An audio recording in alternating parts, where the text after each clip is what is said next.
Сьогодні у Прайм Даниленко, народний депутат України від фракції «Слуга народу» Святослав Юраш. Міжфракційне депутатське об'єднання Верховної Ради «Цінності, гідність, родина». Результати поїздки української делегації в Давос. Зимова сесія ПАРЄ за участі України. Про це і не тільки сьогодні о 20-й за Києвом та 21-й за Кримом на телеканалі АТР.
Вівторок, 28 січня, 2168-й день окупації Криму Росією. В ефірі АТР інформаційний випуск «Заман».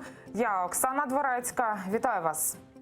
Європейський Союз розширив санкції за так звані російські місцеві вибори в Криму, які відбулися минулого вересня. До санкційного списку потрапило ще 7 осіб. Усі вони з анексованого півострова. Це так звані губернатори та члени виборчкому.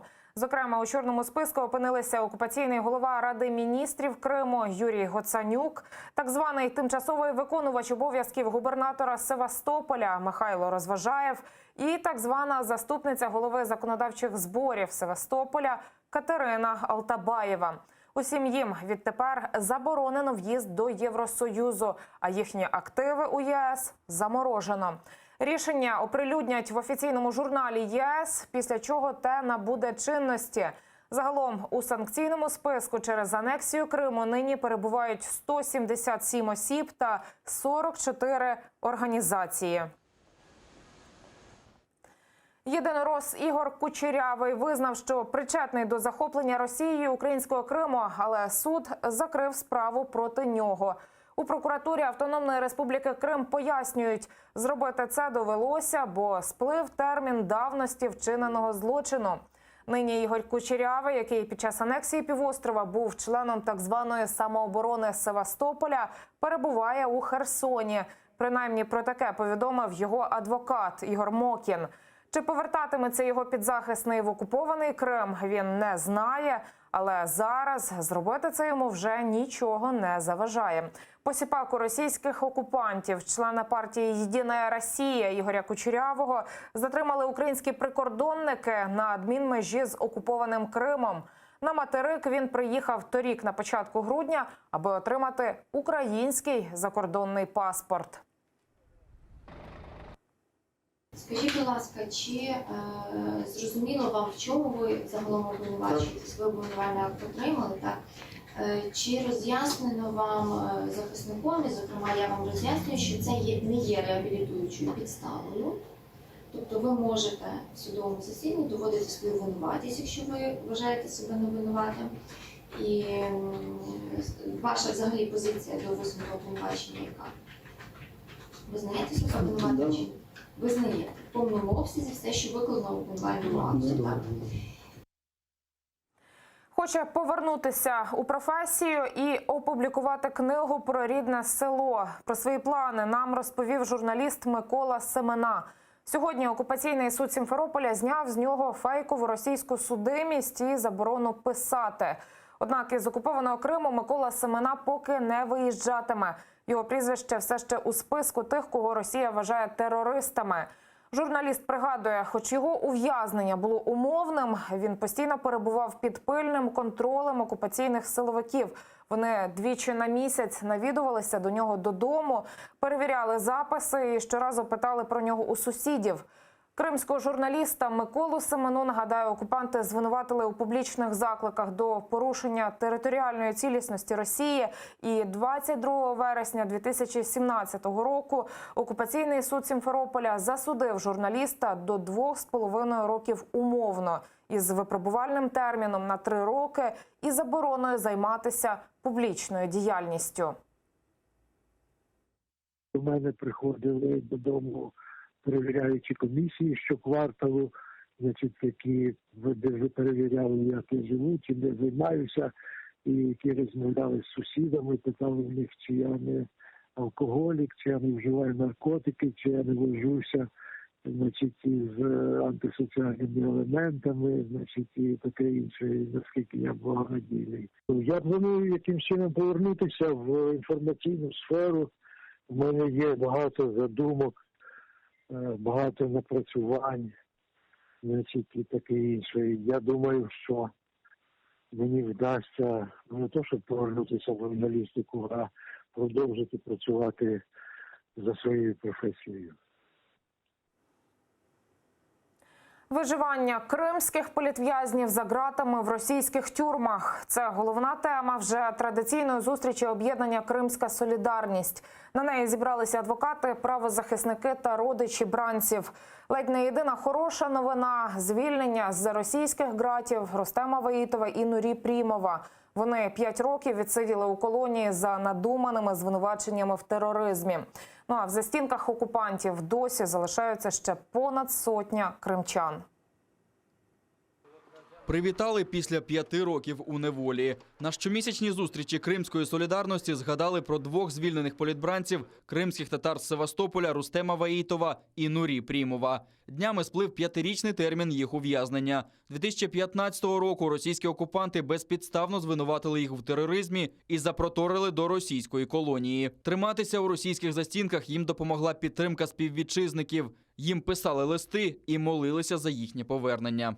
Условия содержания были пагубными, и все окружение было достаточно плохим, но тем не менее они выдержали все это, вышли и выражают огромную благодарность народу за поддержку, которую народ оказывал им, за то, что народ вместе с ними все эти 5 лет, можно сказать, отбывал этот срок, потому что этот приговор был не только для этих ребят, а был для всього народу. Повернулися додому бранці совісті, бранці Кремля, декілька наших братів.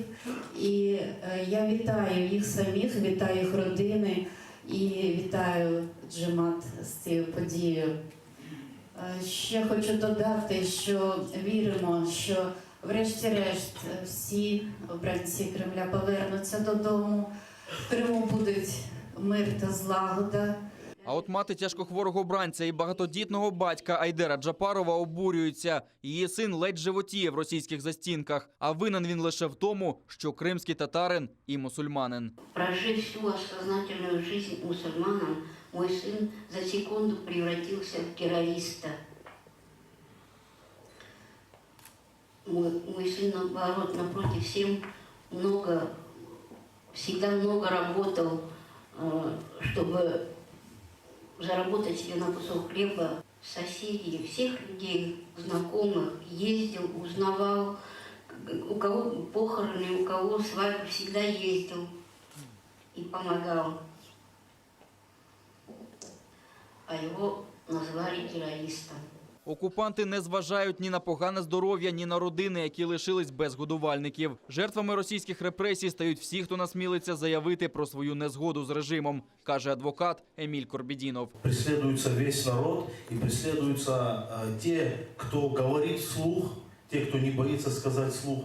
И преследуются сначала они в первую очередь, потом доходят до тех, кто все-таки не столь может быть публичен и так далее, и так далее. Но затрагивает это чуть ли не каждую семью. Это сотни административных дел, вот, затрагиваются адвокаты, правозащитники, стримеры, те, кто помогает средствам массовой информации. Зараз в нелюдських умовах в російських буцегарнях та окупованому Криму утримуються близько 100 бранців Кремля. Загратовані, але не скорені кримські татари залишаються вірними собі та своєму народу. Владислав Стужук, Заман, АТР. 10 обстрілів, ворожі провокації поблизу лінії розведення військ і заборонені Мінськом калібри. Такою була ситуація минулої доби на Донбасі. З мінометів 120-го і 82-го калібру бойовики гатили поблизу Новотошківського та у районі Кіндрашівки-Нової. Богданівку – один із населених пунктів, де розвели війська. Російські найманці знову обстріляли із протитанкового гранатомету та стрілецької зброї, провокуючи українських військових на вогонь у відповідь, аби потім звинуватити у порушенні мінських домовленостей. Не припиняються обстріли і сьогодні. За даними штабу ООС, ворог двічі відкривав вогонь по позиціях українських армійців із важкої артилерії і мінометів 82-го калібру. Втрат серед наших військових, на щастя, немає. Одразу після опівночі з гранатометів різних систем та стрілецької зброї окупаційні війська обстріляли позиції наших захисників неподалік Новолуганського на Луганському напрямку. А на Донецькому напрямку з 8.05 по 8.55 ворог вів вогонь по українським позиціям в районі населеного пункту Лебединське, вкотре використовуючи заборонені міномети калібру 82 мм, а також інше піхотне озброєння.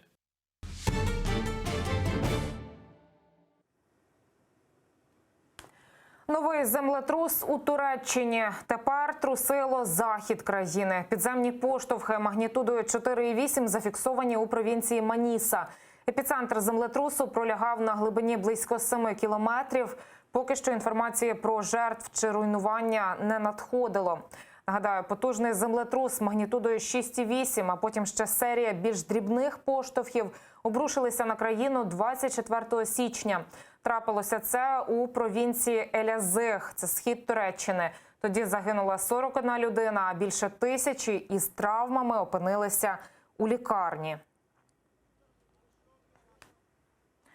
Перші випадки зараження коронавірусом за межами Китаю. Їх зафіксували у Німеччині та Японії. Так, неподалік від Мюнхена чоловік інфікувався на роботі. Він контактував із колегою з Китаю. А в Японії захворів водій туристичного автобусу.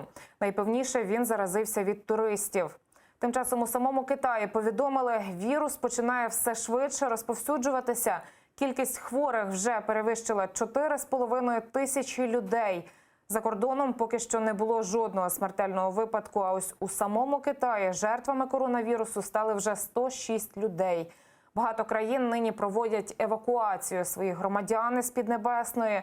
Гонконг вирішив звести до мінімуму транспортне сполучення із материковим Китаєм. Через спалах коронавірусу мер міста Ухань, яке нині опинилося в ізоляції, подав у відставку. А ось іще одне місто – Тяньцзінь оголосило про введення військового стану. Тим часом Всесвітня організація охорони здоров'я підвищила рівень загрози поширення цього вірусу. Останнє, що ми отримали, це понад 4 тисячі підтверджених випадків та 106 смертей. За межами Китаю зараз у нас є 45 підтверджених випадків у 13 країнах. Дослідження все ще тривають, вони мають дати розуміння, як саме відбувається вірус, як він існує в природі, і остаточно встановити, як він передається. Ну а Україна припиняє пряме авіасполучення з Китаєм вже з 3 лютого. Про це повідомив український перевізник SkyUp. Все через загрозу поширення коронавірусу. Рейсів до Китаю не буде, поки ситуація із небезпечною хворобою не мине. Нині в міжнародному аеропорту Бориспіль працюють спеціальні бригади екстреної допомоги МОЗ для перевірки туристів із Китаю. Тим часом одразу 2 міністерства закордонних справ та охорони здоров'я нині обговорюють можливість евакуації українців із Китаю. Переговори з Міністерством закордонних справ і Міністерством охорони здоров'я почалися з цього приводу. Я думаю, що на завтра ми матимемо якісь результати попередніх цих переговорів. Така опція розглядається і обговорюється. Недалекоглядність або ж свідома провокація. У бібліотеках військових частин України виявлено видання, в якому йдеться, далі я процитую, опанування Криму татарами та одночасне знищення ними української державності над Дніпром було головною причиною, що Україна не змогла закріпити своєї незалежності. Книжка називається «Україна і Крим в історичних взаєминах».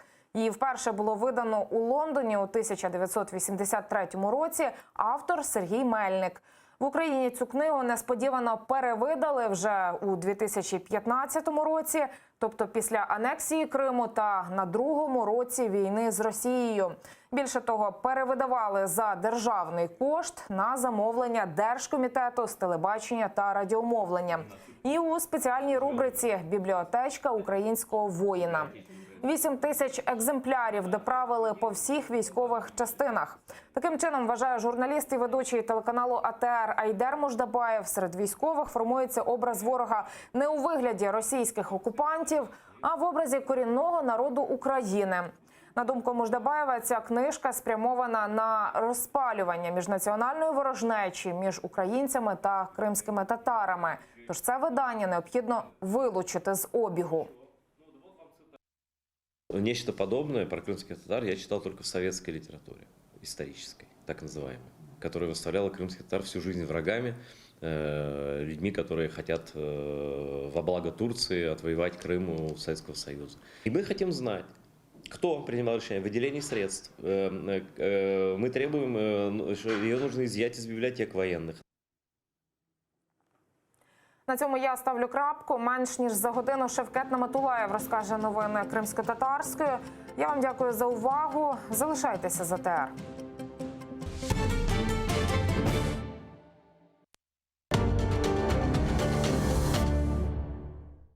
Сьогодні у Прайм Даниленко. Народний депутат України від фракції «Слуга народу» Святослав Юраш. Міжфракційне депутатське об'єднання Верховної Ради «Цінності, гідність, родина». Результати поїздки української делегації в Давос. Зимова сесія ПАРЄ за участі України. Про це і не тільки сьогодні о 20-й за Києвом та 21-й за Кримом на телеканалі АТР.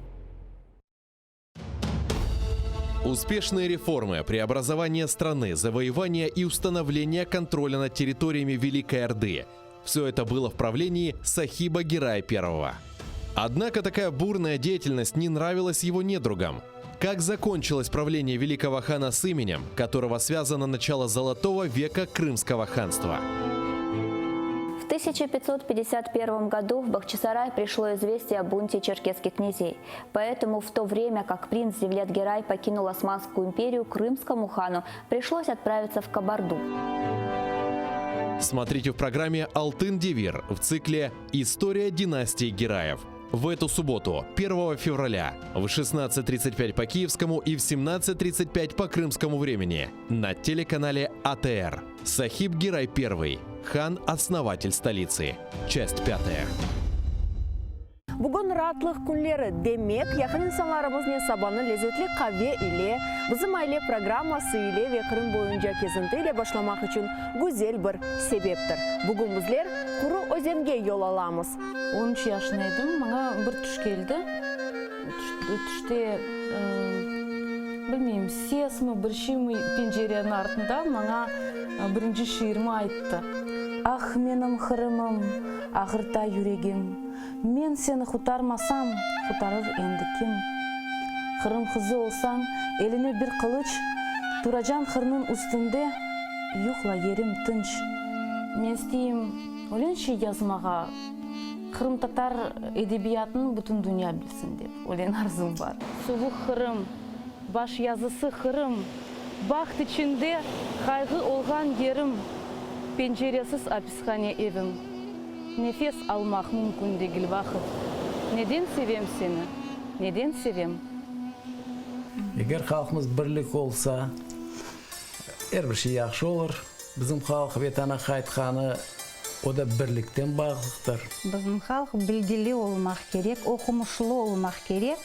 İnce yüzüm yaprakları birer güneş görünüyor.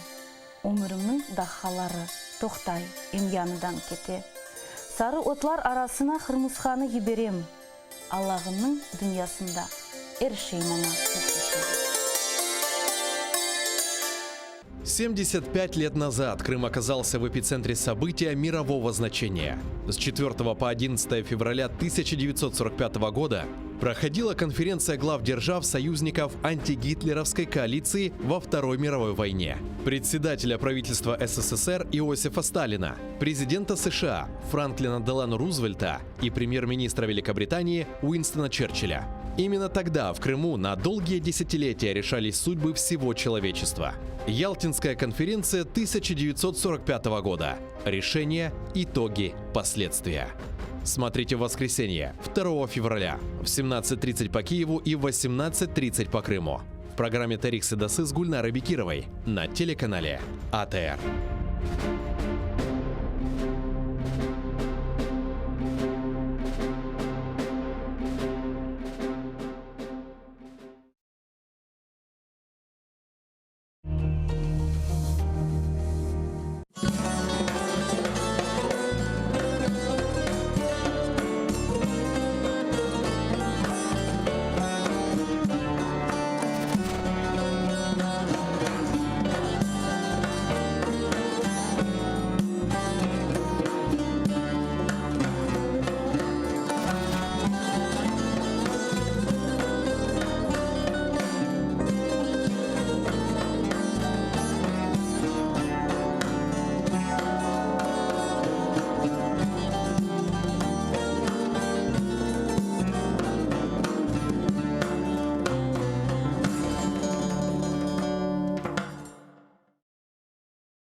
Ассаляму алейкум, хайрлы акшамлар, витаю в эфире телеканала АТР. Вы смотрите информационную программу «Бугунь». В студии работаю я, Гульсум Халилова. И следующие 2 часа в этой студии будем обговаривать самые актуальные новости, которые появились в информационной повестке дня. В этом блоке говорим с народным депутатом Украины 8-го созыва Бориславом Березой. Борислав, здравствуйте. Добрый вечер. Начнем нашу беседу со следующего информационного сообщения. Украинская делегация в парламентской ассамблее Совета Европы встретилась со своими коллегами из Германии и Франции. Глава украинской команды Елизавета Ясько написала, о чем они говорили. Давайте послушаем.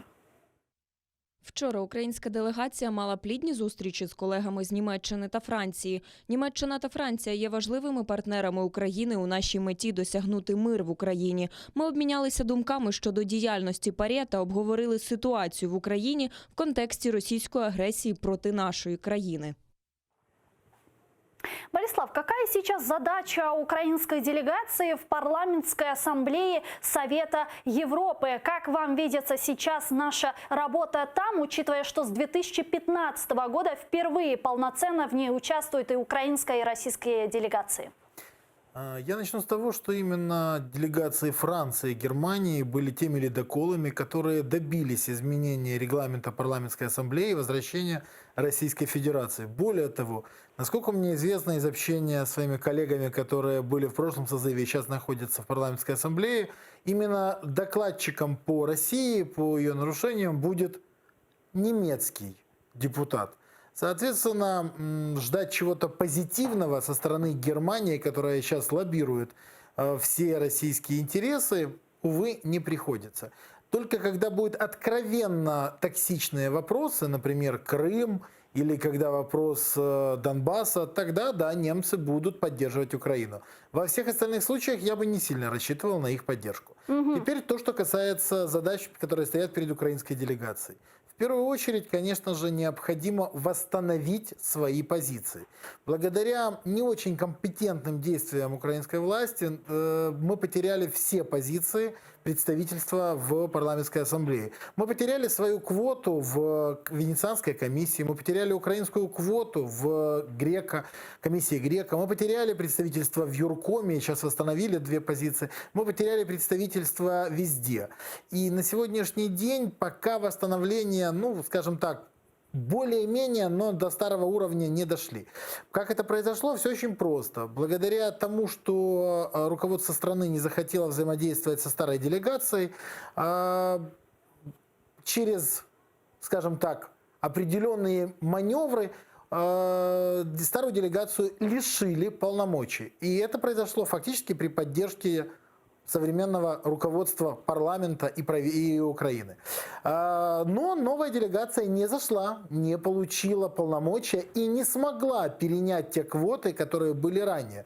В таком случае все квоты были аннулированы. Сейчас необходимо восстановить все квоты. Это первая задача. Вторая задача – это актуализировать свою позицию, проявить свою стратегию и фактически вокруг себя попытаться организовать все страны так называемой антироссийской коалиции. Борислав, давайте сейчас подключим к нашей беседе Евгению Кравчук, народного депутата Украины по фракции «Слуга народа» и члена украинской делегации в парламентской ассамблее Совета Европы, которая находится сейчас в Страсбурге. Евгений, здравствуйте. Добрый вечер. Да, добрый вечер. Вот расскажите о стратегии украинской делегации в парламентской ассамблее Совета Європи. Власне, завтра буде розглядатись уже резолюція про Challenge of Credentials російської делегації. До цього, я перепрошую, я трошки перейду, бо тут включення журналістів, чуть буду рухатись. Було засідання сьогодні вже моніторингового комітету, і насправді вже зрозуміло, що тут доволі сильне таке проросійське лобі, воно діє. Звичайно, українській делегації досить складно, але ми будуємо політичні союзи. У нас є постійні союзники серед делегацій, які, власне, в понеділок, перший день роботи делегації, встали першими і запропонували Challenge the Credentials. Це депутати Литви та Латвії. В такому об'єднанні Baltic Plus також Естонія та Грузія. І ми зараз думаємо і проводимо переговори про те, щоб розширити кількість країн і кількість, можливо, окремих делегатів з інших країн. З приводу квот я не зовсім зрозуміла, що мав на увазі пан Береза, адже велика кількість делегатів, вони є новими. Вони до цього не працювали в комітетах.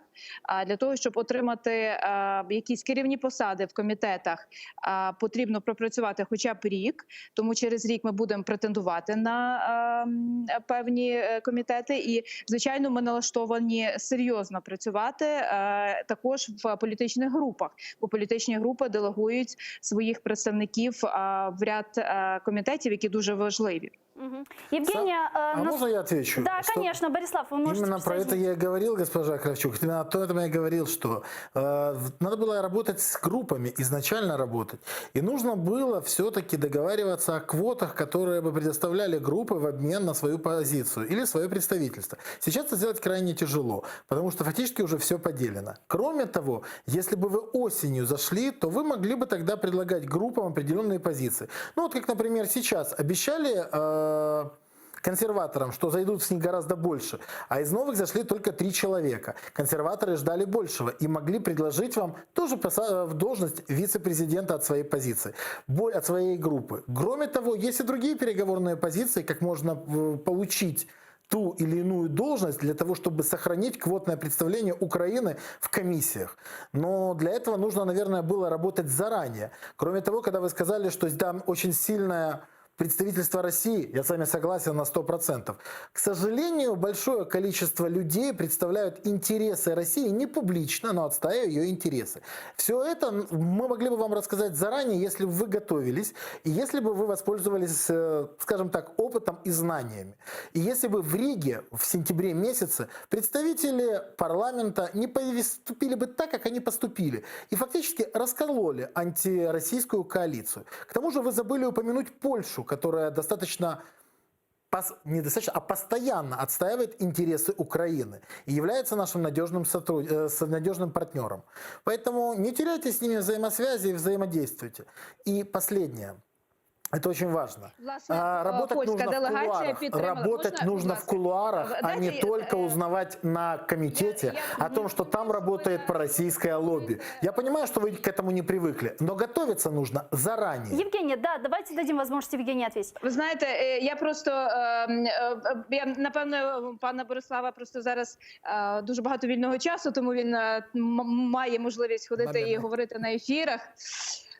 Ну, тим не менше, дякую, що ви порадили щодо польської делегації. Звичайно, ми з ними працюємо, і поляки підтримали в повному складі Challenge of the Credentials у понеділок. І ми, звісно, з ними на зв'язку і підключили частину словацької делегації і частина данців теж проти такого безумовного повернення в зал. Але ви прекрасно розумієте, ви були в червні тут цього року, як це відбувалося, і, мабуть, ви теж як дуже досвідчений член парламентської асамблеї розумієте, що після червня досить складно було щось уже змінити. Після того, коли парламентська асамблея пішла на такий крок відвертий і своєю резолюцією повернула російську делегацію, яка, до речі, себе зараз веде дуже так зухвало. Я теж думаю, що ви знаєте, як вони себе ведуть тут. Також, як ви знаєте, ми челендж обрання віце-президента Толстого. От зараз другий тур, очікуємо результатів. Да, я вот, кстати, про это и хотела спросить, потому что вот вчера украинская делегация уже обжаловала полномочия Российской Федерации в ПАСЕ, и вот сегодня как раз голосование по Толстому. Каковы перспективы? Рассчитываете ли вы на победу украинской стороны в этом вопросе? Зараз проходить другий тур, тобто фактично йому потрібно набрати лише просту більшість. Да. Тому вірогідність, що він стане віце-президентом, досить велика. Ну, я не впевнена, що сьогодні будуть оголошені результати, можливо, вже завтра вранці головуючий оголосить результати. У першому турі він не виграв, звичайно. Я хочу пояснити, щоб всі зрозуміли. Я хочу пояснити, що в червні дійсно ми були присутні і ми стикалися з такою ж проблемою. Тоді намагалися призначити пана Слуцького.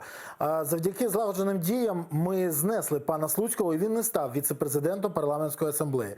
Я хочу побажати вам, щоб вам вдалося дійсно знести і пана Толстого, який є ворогом України і є відомим антисемітом. Але я хочу сказати, що для того, щоб це вдавалося, треба працювати заздалегідь. І не на сесії, а за декілька місяців до сесії. Я сподіваюся, що вам вдасться налаштувати на роботу і навколо вас збереться дійсно потужна антиросійська коаліція, бо інакше ви не зможете досягти нічого. Спасибо большое. Спасибо большое, Евгений Кравчук. Дуже дякуємо. Народний депутат України, фракция «Слуга народа», представитель украинской делегации в парламентской ассамблее Совета Европы, была с нами на прямой связи прямо из Страсбурга. А Борислав, а что касается вот обжалования полномочий российской делегации в парламентской ассамблее Совета Европы, как вы думаете, пойдет ли на это Европа? Готова ли Европа отказаться от членских взносов Российской Федерации? Лишь все-таки они будут стоять на стороне РФ? Нет, здесь несколько другое. Здесь регламент. И этот регламент мы использовали, когда сносили Слуцкого с позиции вице-президента. И точно так же сейчас происходит по отношению к Толстому, когда есть ситуация, на основании которой он не может занимать эту должность. Просто речь идет о том, что Толстой вот вчера уже сказал, если вот на нас наложат санкции, вот мы уйдем, мы объявим демарш, мы выйдем из ПАСЕ. Он блефует. Точно так же говорил Слуцкий, что если я не стану вице-президентом, то... Но он не стал вице-президентом, и мы ему не дали тогда это сделать. И это было сделано благодаря взаимодействию с нашими европейскими партнерами и работе каждого члена делегации. Каждый из нас брал на себя несколько стран, несколько делегаций из этих стран и проводил переговоры. И переговоры проводились не на самой сессии ПАСЕ, а заранее, потому что мы осознавали все риски, и мы заранее готовились. Что произойдет, если вдруг россиян вернут? Тогда как мы будем действовать? Это достаточно серьезная работа. Здесь нужна не только тактика, но и длительная стратегия. И нужно понимать, что происходит. Если смогут убедить зал в том, что Слуцкий, извините, пожалуйста, в том, что Толстой действительно не соответствует определенным моральным стандартам и не может занимать эту позицию, тогда можно сказать, что украинская делегация сработала на отлично. Ну вот что касается рисков, завтра в ПАСЕ будут рассматривать новый проект механизма наложения санкций. Постпред Украины при Совете Европы Борис Тарасюк отмечает, что вот этот новый санкционный механизм гораздо усложнит санкционное давление на страну-агрессора. Давайте его послушаем. Дотичним питанням, яке стосується обох статутних органів Ради Європи, є взаємодія Комітету міністрів і Парламентської асамблеї щодо так званої нової комплементарної процедури. Йдеться про ідею, яка, очевидно, може негативно вплинути на спроможності організації накладати санкції на країни, що порушують свої статутні зобов'язання. Українська делегація негативно ставиться до цієї процедури. Но я так понимаю, что вот эта процедура предлагает, чтобы санкции утверждали совместно сразу три органа: Комитет министров Совета Европы, Генеральный секретарь и сама Парламентская ассамблея Совета Европы. Вот что скажете, какова перспектива данного голосования и что для нас это будет значить?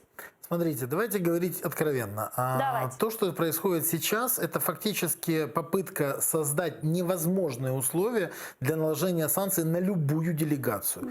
И делается это именно для того, чтобы невозможно было повторно наложить санкции на Россию.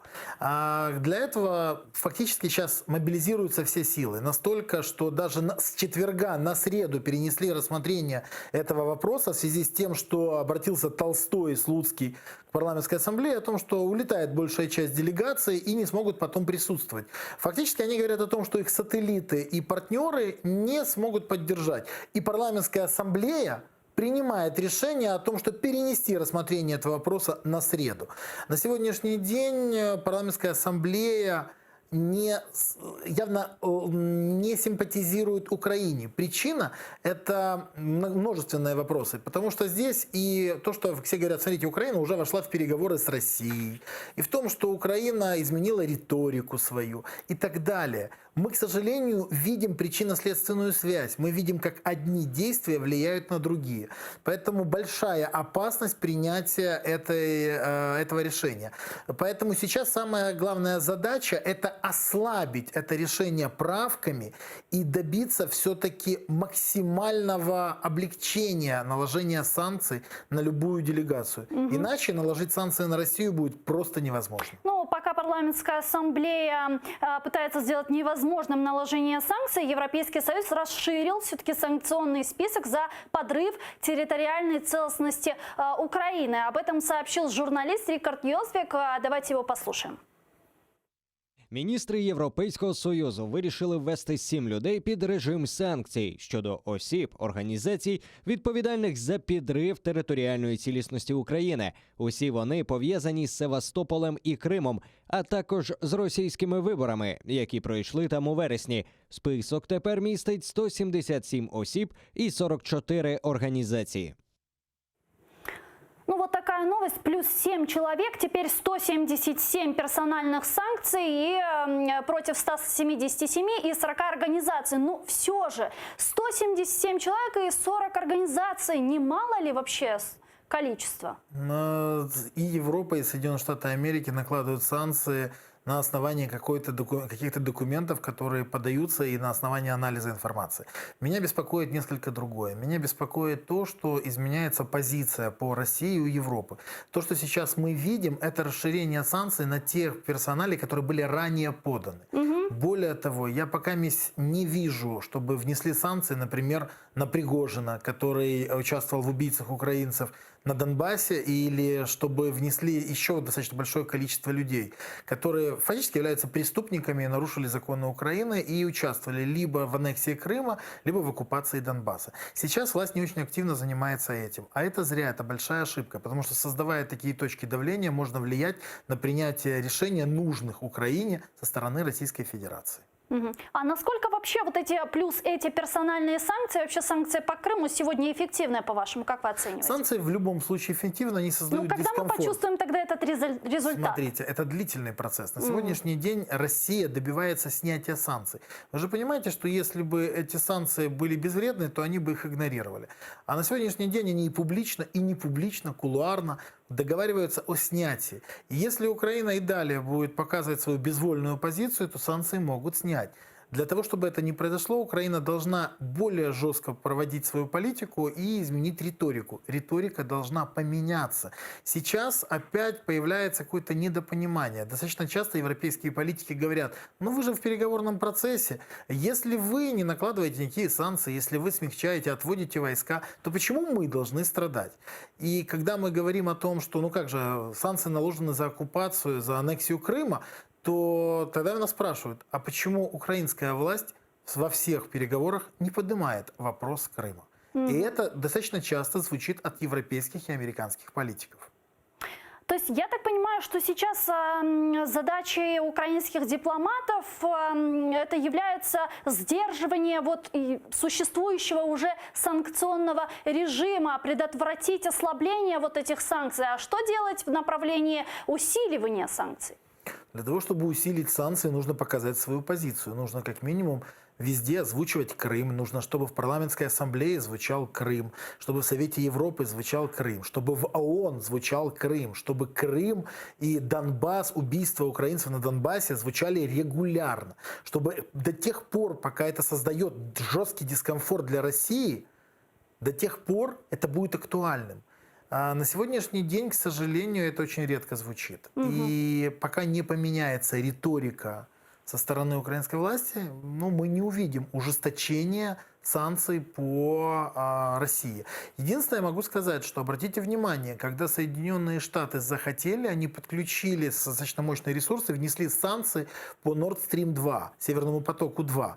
Хотя мало кто верил в то, что это может произойти. Но на сегодняшний день все увидели, какой эффект это произвело.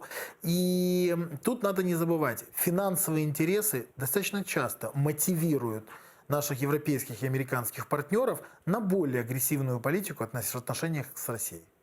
Давайте перейдем к следующей, не менее важной и интересной теме. Ведь новоназначенный заместитель директора ДБР Александр Бабиков, которого называют адвокатом Януковича, сегодня созвал пресс-конференцию. Бабиков говорит, делами Майдана не занимался.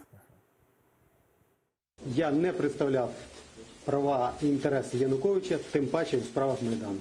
Шановні журналісти, а чого нікого не дивує та проста обставина, що кримінальні провадження щодо Януковича розслідувалися з 2014 року. В 2014 році щодо нього винесено перше повідомлення про підозру. Кожен рік, майже кожен місяць Генеральна прокуратура і інші правоохоронні органи успішно звітували про розслідування цих справ.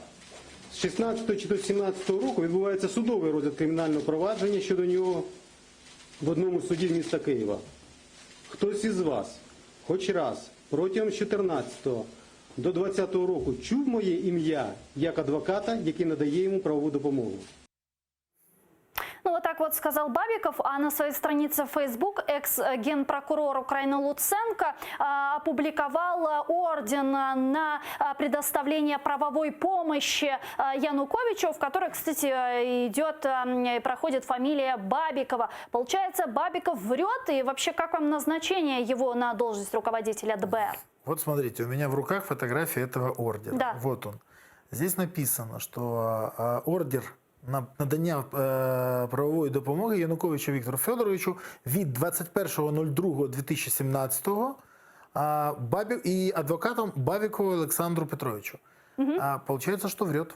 Потому что вот информация, которая всплыла. Более того, потом Печерский районный суд сообщает о том, что для здійснення відносини Януковича Віктора Федоровича спеціальне досудове розслідування і далі использується в судовому засіданні адвокати АО «Аверлекс», Біленко БВ, Бабіков ОП, які діють в інтересах Януковича, заяву про відвід підтримали, з відкладених у ній підставі просили задовольнити. Да. Он врет, потому что вот доказательства, документы.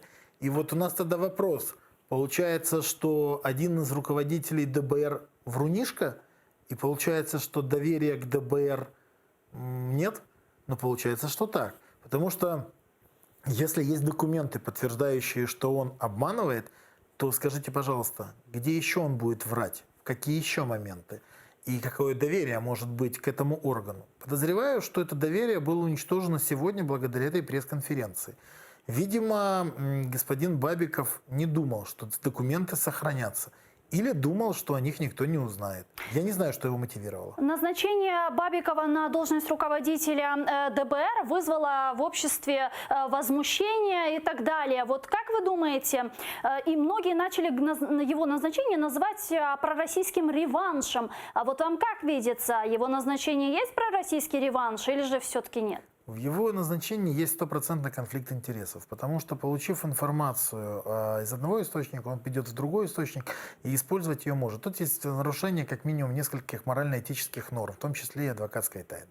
И я считаю, что этот человек не имеет права заниматься делами Майдана. И вообще, знаете, человек, который соврал, вызывает у меня множество вопросов и как минимум у меня к нему теперь недоверие. Угу. Ну а как вы думаете, если в обществе будет расти неприязнь к Бабикову, возможно ли его увольнение либо отставка? И если действительно такое есть, и мы видели, сегодня стали свидетелями того, что он нагло врет, зачем это новой команде, новой власти, зачем его назначать? Нужен ли им такой скандал вообще? Да в том, что мы часто видим, как назначают по той или иной квоте. Мы не знаем, по какой квоте назначили Бабикова, кто пролоббировал его назначение. Я же не думаю, что лично Зеленский вообще знал такую фамилию Бабиков. Кто-то протолкнул, дальше эта фамилия зашла, и теперь мы видим ситуацию. Я думаю, что здесь гораздо все сложнее. Дело в том, что сегодня я прочитал еще интересную новость о том, что Роман Труба будет защищать свою честь и достоинство в суде, потому что считает незаконным увольнение себя с занимаемой должности президента. Да, мы к этой новости перейдем, мы ее готовили, а до этого давайте подключим просто Марию Ионову, народного депутата от фракции Европейской солидарности, и продолжим нашу беседу. Да, Мария, здравствуйте.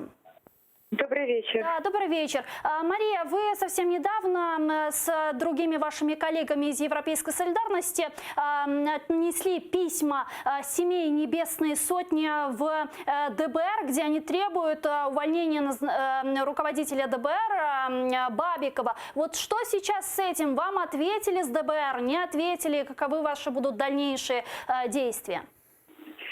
Ну, на жаль, цей державний орган точно не відповів і не відреагував. Також, як ви знаєте, в п'ятницю наші колеги чатували спільно з родинами Небесної Сотні в парламенті, тому що, в принципі, це була така остання, одна з таких останніх надій до парламенту, до спікера. На жаль, відповіді немає, тому що насправді це такі, я не знаю, як це дипломатичною мовою сказати, що стосується призначення Бібікова, коли ми з вами знаємо, що він починає працювати в кінці грудня, начебто, як він сьогодні сказав, як радник, тимчасово виконуючий обов'язки керівника ДБР, потім якимось чином проходить за 3 дні конкурс, його призначають. Насправді сьогодні, в принципі, досить тривалий був брифінг, але на жодне питання конкретної відповіді не було. І плюс, якби ті події, які якраз розгорталися і відбувалися під час цього брифінгу, взагалі ще раз підтверджують, скажімо так, повернення до тих старих методів, які були під час Януковича. І коли я також задала питання, була присутня на брифінгу разом з моїми колегами Ростиславом Павленко і Ахтемом Чигозом, що стосується ухвали Печерського суду, там, де якраз Бібіков діє в інтересах Януковича, це документ, тобто це ж не ми його придумували. Він це заперечував, казав, що він був молодим, перспективуючим адвокатом. Насправді, знаєте, взагалі весь процес, починаючи від недопуску народних депутатів в п'ятницю разом з родинами Небесної Сотні до ДБР. І сьогодні, наприклад, ми сьогодні заходили, і до Ахтема Чийгоза підійшли співробітники незрозумілої організації, сказали, ви знаєте, вам треба пройти спецбезпеку. Хоча він він є народний депутат. Да? Тобто, а потім я вже не говорю про те, що чомусь винесли Тетяну Чорновіл. Коли я почула її крики і почала бігти, тобто мене за руки ламали якраз співробітники правоохоронних органів. І насправді ті, хто були присутні під час брифінгу, і на очах журналістів всіх люди просто без жодних впізнавальних знаків винесли Тетяну Чорновіл, і на це перший заступник ДБР жодним чином не відреагував. Моторошно, да, тому що насправді такі методи ми з вами пам'ятаємо, які були під час Януковича. А наразі вони повертаються. Спасибо. Мария Ионова, народный депутат, фракция «Европейская солидарность», была с нами на прямой связи по телефону. Борислав, как вы отметили уже выше, действительно, бывший руководитель ДБР Роман Труба не согласен с решением президента о своем увольнении и направил уже иск в Верховный суд. Давайте послушаем его цитату. Подав позов до Верховного суду про визнання незаконним указу президента України про дострокове припинення повноважень директора Державного бюро розслідувань. Зняття з посади було політичним рішенням, яке з'явилось внаслідок реалізації сценаріїв різних груп. Оцінити його ефективність можна буде з плином часу. Наразі ДБР стало вершиною моєї професійної кар'єри. Тому, вважаю, дострокове припинення повноважень на посаді директора має отримати, окрім політичної, правову оцінку. Ну, тут очень короткий комментарий хотелось бы услышать, потому что у нас еще есть несколько тем. В начале января Труба говорил, что ему мстит Порошенко. Сейчас он подает иск на Зеленского. Он что думает, Порошенко и Зеленский заодно? Смотрите, я не психиатр господина Трубы, поэтому я думаю, ему стоит разобраться самостоятельно. Я общался с юристами. После интервью господина Трубы Сони Кошкиной и Левому берегу там минимум 3 уголовных преступления, в которых он сам признался. Поэтому пусть разбирается отдельно. Это раз. А еще хотел кое-что сказать. Я сегодня сказал о том, что господин Бабиков был назначен по квоте. Я не ошибся, я не оговорился. По поводу конкурса, тут очень хорошая информация появилась. Конкурс на должность заместителя директора Государственного бюро расследования был пройден таким образом, чтобы его победителями стали предопределенные лица. Это сообщил источник расследования Бигус-Инфо. Конкурс, в котором победил харьковчанин Александр Соколов и бывший адвокат Януковича Александр Бабиков, были проведены максимально непрозрачно, указывают все журналисты. То есть мы видим подлог и реально квотирование. Осталось выяснить, чья это квота и кто его протолкнул. И я сомневаюсь, что человек откажется от своей квоты, который пролоббировал назначение Бабикова на это место. Но вот то, что таким образом назначаются люди в ДБР, уничтожает не только доверие к этому органу, но и четко говорит о том, что назначение было абсолютно заказное. Значит, Бабиков будет выполнять какие-то заказы тех людей, которые пролоббировали его назначение. И вот это уже пугает. Да, это пугает. Давайте к следующей теме перейдем. Остается 5 минут. Формула Штайнмайера необходимо закрепить в украинское законодательство. Так считает координатор ОБСЕ в политической подгруппе трехсторонней контактной группы в Минске Пьер Морель. Далее его слова. Основне досягнення – узгодження формули Штайнмайера, адже це простий інструмент. Вона була озвучена ще в жовтні 2015 року, коли зустрілися лідери, оскільки вони бачили, що час спливав до крайнього встановленого терміну – до кінця року, і зв'язок виборів і статусу не був чітким у тексті, і ми мали різні тексти. Тож лідери узгодили покроковий зв'язок двох елементів – це завдання усе ще попереду, адже потрібно внести додаткові правки до законодавства, щоб імплементувати формулу. Экс-представитель Украины в политической подгруппе в трехсторонней контактной группе Роман Бессмертный с нами сейчас на прямой связи. Роман, здравствуйте. Ну, вот доброго вечера. Доброго вечера, да. Тут хотелось бы услышать ваш комментарий вообще по заявлению Мореля. И следующее, вообще, вот эта вот формула Штайнмайера, о которой сейчас идет речь, мы уже знаем, что это такое, мы уже знаем, что она из себя представляет, мы уже ее поняли, как мы ее будем интерпретировать, или мы еще не в курсе, на что мы подписались? Якщо препарувати фразу пана Мореля, то там добрий десяток питань. І так, перше, законодавство – це що? Указ президента, постанова уряду, закон України чи Конституція? Тому що все це може застосовуватися в різних інтерпретаціях, в різних законодавчих актах. Друге, який текст формули Штайнмаєра? Це фраза про те, що через 90 днів після того, коли буде прийнято закон, будуть проведені вибори? Чи це стосується більше запровадження на тимчасовий період чи на постійній основі закону про особливий порядок місцевого самоврядування?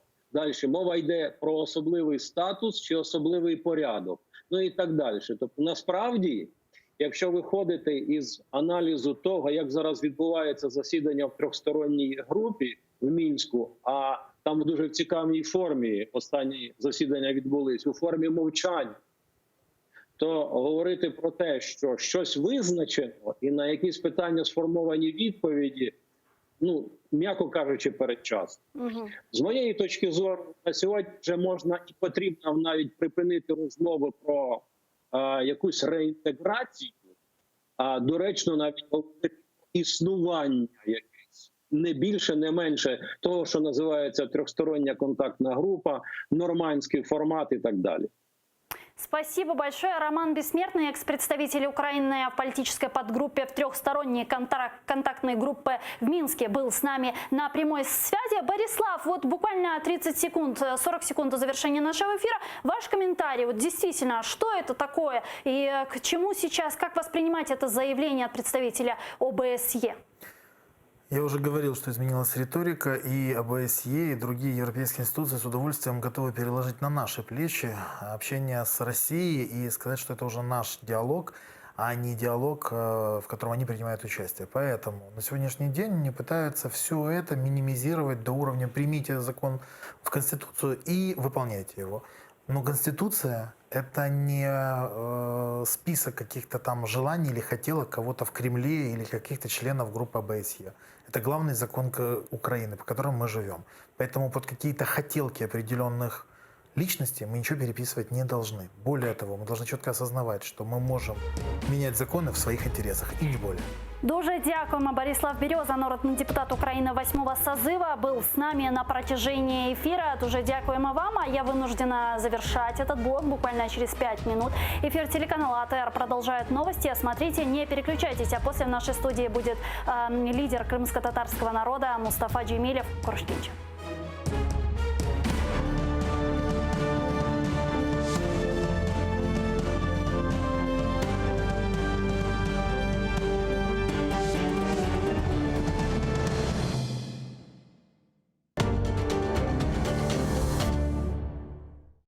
Сьогодні у Прайм Даниленко, народний депутат України від фракції «Слуга народу» Святослав Юраш.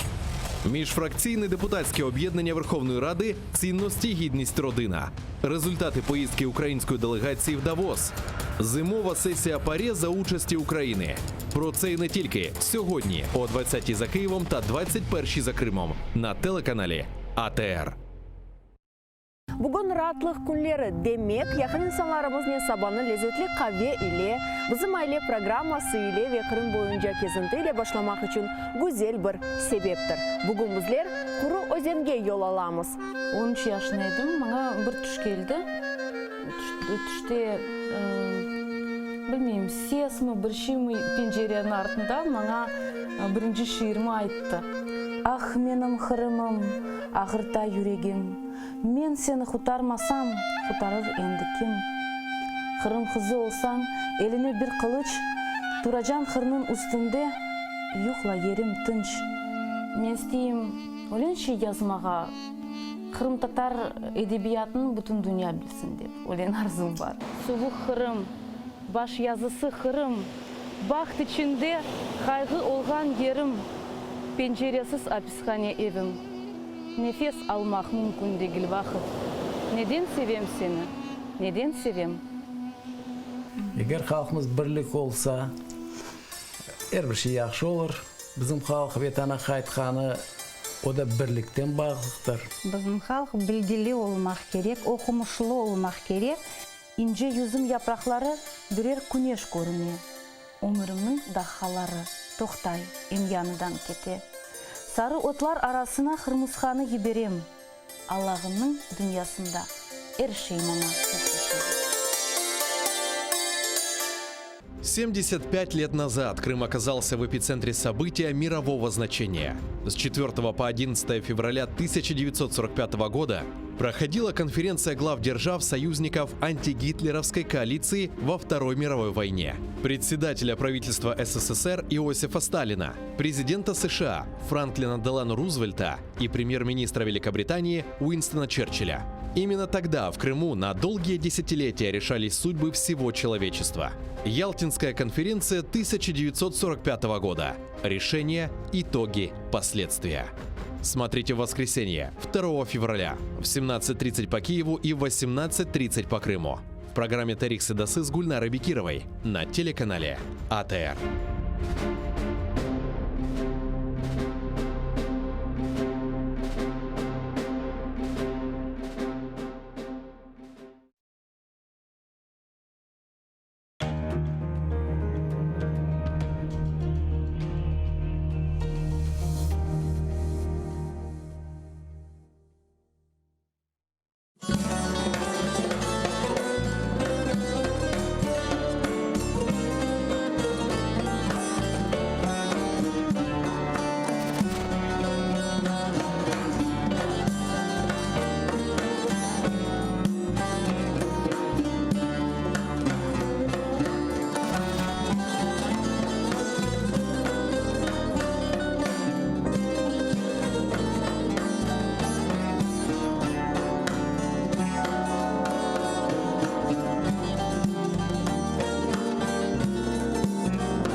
Assalamu alaikum, эфирде нәтиже программасы. Бүгін январьнан 28 студияда сілер үшін мен Шевкет Аматулаев чалышам. Сентябрь айында руслар Қырымда қанунсыз ерлі сайлауларына кечіргені үшін Авропа бірлігі Русияге қаршы санкцияларына кеңлештірді. Санкциялар жедвеліне да 7 инсан қошылған. Бұл сөзде губернаторлар ве сайлав комиссия азалары. Қара жедвелге ақиярның вақтынче елбашысы Михаил Разважаев, Ақияр парламентнан елбашчы муавины Екатерина Алтабаева, Қырымнан ишғалчылар акимиетнан башы Юрий Гацанюк көрсетілді. Эпсіне Авропа бірлігі мемлекетлеріне кірішні ясақ етіп, Авропада олған активлеріні бұзлаттылар. Қырым ишғалі себебінден уммен алғанда 177 инсан ве 44 шirket санкция жедвелінде. Апсханеде азапларға чек тұров. Сияси мабуслерінің ақрабасы, адвокат ве аққорчалайжылар Қырым бірдемлігі әрекетінен айлық топлашуында сияси мабуслерінің аллары аққында тариф етті. Еркесіні қуандырған хабер. Екі сияси мабус Рустем Ваитов и Нури Примов азат етілгенідір. Олар 5 ел Русия түрмесінде тұтылды. Шымділік юзден зияде Қырымлы аляда Русия апсханелерінде қалмақта. Тәпсілатлыжа Левхамызда тариф етілі. Ай кечірілген Қырым бірдімлігі топлашуында екі азат етілген сияси мабус Ақярлы Рустем Ваитов ве Нури Примовны хатырладылар. Бір қач күневел оларның 5 еллық апс мудеті сонуна келді. 2015 сенесі рус ишғалчылары бұл екі Қырым татарны ич бір избатсыз террорчылықта қабатлап рус апсханелеріне ташлады. Бұтын зорлықларға дәнмақ үшін ватандашларымызның дестегі ярдым етті. Оларға мектуплер язып, яқын вақытта азат етулері үшін дуа қойдылар. Условия содержания были пагубными, и все окружение было достаточно плохим, но тем не менее они выдержали все это, вышли и выражают огромную благодарность народу за поддержку, которую народ оказывал им, за то, что народ вместе с ними все эти 5 лет, можно сказать, отбывал этот срок, потому что этот приговор был не только для этих ребят, а был для всего народу. Повернулися додому бранці совісті, бранці Кремля, декілька наших братів. І я вітаю їх самих, вітаю їх родини і вітаю Джемат з цією подією. Ще хочу додати, що віримо, що врешті-решт всі бранці Кремля повернуться додому. В Криму будуть мир та злагода. Агыр хаста вичок баласы олған сияси мәбус Айдер Джапаровны насыси ачувлана. Onun oğlu öte Kırım Tatar ve Musulman olğаны için Rusya психанелерінде чекышмеге девам еті. Прожив всю осознательную жизнь мусульманам, мой сын за секунду превратился в террориста. Мой сын, наоборот, напротив, всегда много работал, чтобы заработать себе на кусок хлеба. Соседей, всех людей, знакомых, ездил, узнавал, у кого похороны, у кого свадьбы, всегда ездил и помогал. А его назвали террористом. Ишгалчелер не агыр хасталыкларга, не бабасыз калган әлелерге де катыты. Адвокат Эмиль Курбединов айтканына көре, рус репрессияларының курбанлары режимге каршылык көстөрген эр бир адам ола беле. Преследуется весь народ и преследуются те, кто говорит вслух, те, кто не боится сказать вслух. И преследуются сначала они в первую очередь, потом доходят до тех, кто все-таки не столь может быть публичен и так далее, и так далее. Но затрагивает это чуть ли не каждую семью. Это сотни административных дел. Вот, затрагиваются адвокаты, правозащитники, стримеры, те, кто помогает средствам массовой информации. Şimdi Rusya ve işgal etilgen Kırım hapishanelerinin ağır şarayetlerinde Kreml'nin yüzden ziyade siyasi mebusu buluna tevkif etilgen ama boysunmagan Kırım Tatarlar Ozoniye ve öz halkına sadık kala. Владислав Стужук, Zaman, ATR. Журналистикаға қайтып, доғма көйі аққында китап язмаға есті Николай Семина ось планлары аққында тариф етті. Ахмеджетінің Ишгалжилер махкемесі онан махкеметлігіні лягу етіп язмаға рұқсет берді. Семина ақырымны терк етмейжегіні білдірді. Шымдылік онан сой ады аляда экстремистлер жетвелінде. Журналист қатырлағанына көре апыс мұддеті ғияби олса да о ер вақыт Ишгалжы құветшілерінің незареті алтындайды. Айда екі кере онан евіне құветшілер келіп қайттан кечіре екен. Қарымлы журналист Николай Семинаны Ишгалжилер Русия топрақ бұтынлығыны бозмаға чағыруф епқанында қабатлады. 2017 сенесі сентябрінің 22-сінде есе Ишгалжилер махкемесі журналистке 2,5 ел ғияби апыс мұддетіні белгілеп, журналистика фаалиетінен оғрашмаға ясақ еткен еді. У мене приходили додому перевіряючі комісії щокварталу, які перевіряли, як я живу, чим я займаюся, і які розмовляли з сусідами, питали в них, чи я не алкоголік, чи я не вживаю наркотики, чи я не вожуся із антисоціальними елементами, і таке інше, наскільки я благодійний. Я планую якимось чином повернутися в інформаційну сферу. У мене є багато задумок, багато напрацювань, і таке інше. Я думаю, що мені вдасться не то, щоб повернутися в журналістику, а продовжити працювати за своєю професією. Единая Россия фырқасынан темсілжісі Игорь Кучерявый Қырым Русия тарafından запт етілмесіне әлақасы олғанны таныды. Қырым прокуратурасында қайдеткенлеріне көре, жинайет япылғанындан чоқ вақыт кешкені үшін жинайы дабаны қапатмаға мечбур олғанлар. Русияде үкімдарлық фырқасының ақердан олған темсілжісі әліда Херсонда болуна. Қырым işgal етілгені вақыт о ақияр самооборонасында фаал иштирак еткен. О Қырымға қайта жақмы, йоқмы да белі дегел. Кучерявый кешкен сененің сонында Херсон вилетіне келіп, Украина четел паспортын алмаға істегені вақыт мемори сыңырда тұтылған еді. Скажіть, будь ласка, чи зрозуміло вам, в чому ви загалом обвинувачуєтесь? Ви обвинувальний акт отримали, так? Чи роз'яснено вам захисником, і, зокрема, я вам роз'яснюю, що це не є реабілітуючою підставою? Тобто ви можете в судовому засіданні доводити свою винуватість, якщо ви вважаєте себе невинуватим. І ваша взагалі позиція до висунутого обвинувачення яка? Визнаєте себе обвинуватим чи ні? Визнаєте в повному обсязі все, що викладено в обвинувальному акту, так?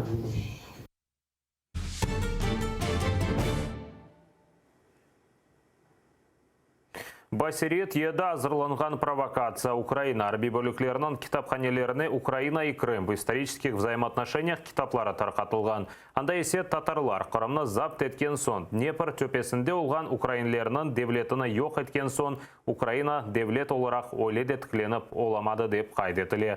Бірінші сефер бұл китап 1983 сенесі Лондонда бастырылған. Оның мөлифі Сергей Мельник. 2015 сенесі есе китапны Украин тілінде девлет парасына дерч еткенлер 8090 арби бөліклерге тарқатқанлар. Бұл китап есе арбилерге рус ишгалжилеріні дегілде Қырым татарларына душман оларақ көстере. Атыралы барыжы Сайдыр Муждабаев Қырым татарлар ве украинлер арасында душманлықна кергенлештірген китап арби бөліклерден алынмасына талап етті. Нечто подобное про крымских татар я читал только в советской литературе, исторической, так называемой, которая выставляла крымских татар всю жизнь врагами, людьми, которые хотят во благо Турции отвоевать Крым у Советского Союза. И мы хотим знать, кто принимал решение о выделении средств. Мы требуем, что ее нужно изъять из библиотек военных. Он атышов жебеде провокациялар ве Минск анлашмалары ясақ еткен селянен уджым. Оз штабында хабер еткенлеріне көре Богдановка жеварында арбилер четлештірілген аланда рус женкеберлері провокация япмақ için танқа қаршы ракетанен атеш açқан. Бүгінде атешкес режимі бозула сабадан. Екі керет душман күчлері ағыр артиллериядан атеш açқан. Одразу після опівночі з гранатометів різних систем та стрілецької зброї окупаційні війська обстріляли позиції наших захисників неподалік на Луганському напрямку. А на Донецькому напрямку з 8.05 по 8.55 ворог вів вогонь по українським позиціям в районі населеного пункту Лебединське, вкотре використовуючи заборонені міномети калібру 82 мм, а також інше піхотне озброєння. Türkiye'de kenede zelzele. Bu sefer memleketinin garbinde, Manisa bölgesinde 4.8 magnituda күчінен yer tepreni oldu. Zelzelenin ortası 7 kilometr terenlikte yerleşeyken. Bunki zelzeleden son Viran Ulunov ve kurbanlar hakkında malumat yok. Keçken hafta yanvarının 24'ünde Türkiye'nin şarkında Elizek bölgesinde күчлі yer tepreni olgan edi. 41 insan elak oldu. 1000'den ziyade insan çeşit yaralarının hastahanege düştü.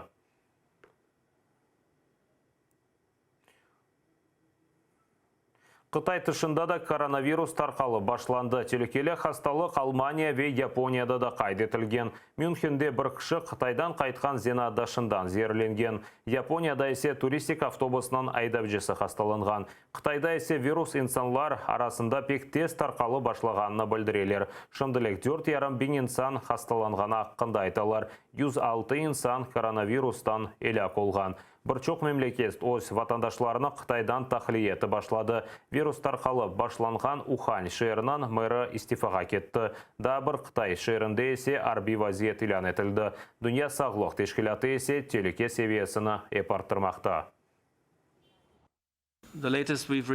Останнє, що ми отримали, це понад 4 тисячі підтверджених випадків та 106 смертей. За межами Китаю зараз у нас є 45 підтверджених випадків у 13 країнах. Дослідження все ще тривають, вони мають дати розуміння, як саме відбувається вірус, як він існує в природі, і остаточно встановити, як він передається. Коронавирус тарқалғаны үшін Украинаның авиашirketi de Қытайнен olған ұшақ сеферлеріні тоқтата. Қытайда вазиет ейлешмегенне қадар Украин ұшақларында қатнамайжақ. Халқара Борисполь авалиманында есе сағлық назирлігінің мақсус бригадалары чалыша. Олар Қытайдан келген туристлеріні тешкірелер, шымды сағлық ве тышышлер назирліклері Украинлер тахлие төлеві меселесіні музакире етмекте. Переговори з Міністерством закордонних справ і Міністерством охорони здоров'я почалися з цього приводу. Я думаю, що на завтра ми матимемо якісь результати попередніх цих переговорів. Така опція розглядається і обговорюється. Бұдаққада нетиже программасы сонына еттепіңізге қайырлы ақшамлар тілейім. Атырден есе айрылманыз көрішкенже.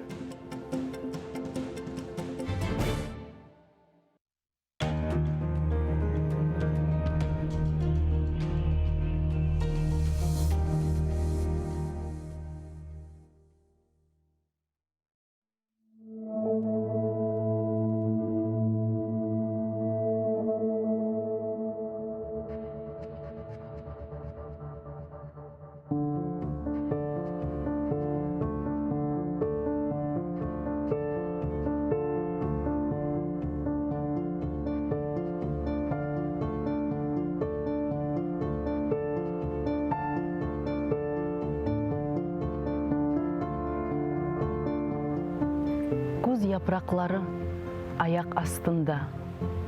Bu altın renkler sana yaraşa. Көзінің көзлері yağmurnen ağlay. Кірпіклеріңден tuzlanıp damlay.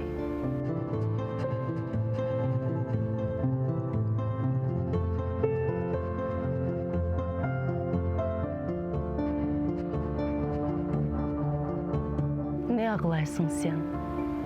Аят ашыққа, көзде біраздан айланыр қышқа, әр бір шей бітер. Әр күнің башқа текрарланмай жақ. Омыр ғайырдан ешбір қатасыз башлана алмай жақ.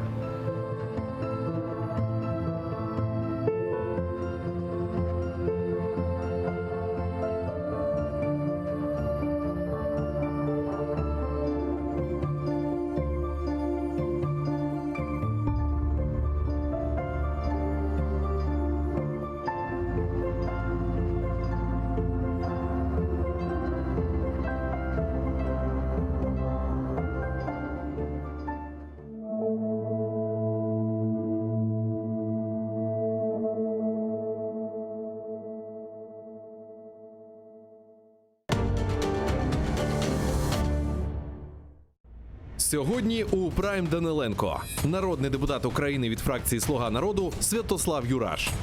Міжфракційне депутатське об'єднання Верховної Ради «Цінності, гідність, родина». Результати поїздки української делегації в Давос. Зимова сесія ПАРЄ за участі України. Про це і не тільки сьогодні о 20-й за Києвом та 21-й за Кримом на телеканалі АТР. Успешные реформы, преобразование страны, завоевание и установление контроля над территориями Великой Орды – все это было в правлении Сахиба Гирая I. Однако такая бурная деятельность не нравилась его недругам. Как закончилось правление великого хана с именем, которого связано начало Золотого века Крымского ханства? В 1551 году в Бахчисарай пришло известие о бунте черкесских князей. Поэтому в то время, как принц Девлет-Гирай покинул Османскую империю, крымскому хану пришлось отправиться в Кабарду. Смотрите в программе «Алтын-Девир» в цикле «История династии Гираев». В эту субботу, 1 февраля, в 16:35 по киевскому и в 17:35 по крымскому времени на телеканале АТР. Сахиб Гирай I, хан-основатель столицы. Часть 5. Бүгін ратлық күнлері демек, яқын инсанларымыз не сабаны лезетлі қаве иле, бізім айле программасы иле ве Крым бойынша кезінті иле башламақ үшін güzel бір себептір. Бүгін біздер құры өзенге yol аламыз. 13 yaşındaydım, bana bir tuş geldi. Tuşte, bilmeyeyim, ses mi, bir şey mi pencerenin ardında bana birinci şiirimi ayttı. Ah menim Kırımım, ağırta yüreğim. Men seni xutarmasam, xutarır endi kim? Kırım kızı olsan, eline bir kılıç, duracan kırının üstünde, yuhla yerim tınç. Men isteyim, ölen şey yazmağa, Kırım Tatar edebiyatını bütün dünya bilsin dep, ölen arzum var. Soğuk Kırım, baş yazısı Kırım, baxt içinde kaygı olgan yerim, penceresiz hapishane evim. Nefes almak mümkün değil vakit. Neden sevem seni? Neden sevem? Eğer halkımız birlik olsa, her bir şey yaxşı olur. Bizim halk vatana qaytqаны о да бірліктен бағылықтар. Біздің халық білгілі олмақ керек, оқымышлы олмақ керек. Инже юзым япрақлары бірер күнеш көріне. Өмірімнің дақалары тоқтай, емяныдан кете. Сары отлар арасына қырмызханы еберем. Аллағының дүниясында әршеймана. 75 лет назад Крым оказался в эпицентре события мирового значения. С 4 по 11 февраля 1945 года проходила конференция глав держав-союзников антигитлеровской коалиции во Второй мировой войне. Председателя правительства СССР Иосифа Сталина, президента США Франклина Делано Рузвельта и премьер-министра Великобритании Уинстона Черчилля. Именно тогда в Крыму на долгие десятилетия решались судьбы всего человечества. Ялтинская конференция 1945 года. Решения, итоги, последствия. Смотрите в воскресенье, 2 февраля, в 17:30 по Киеву и в 18:30 по Крыму. В программе «Тарих Седасы» с Гульнарой Бекировой на телеканале АТР.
Enfes, Qırım Tatar Qavesi.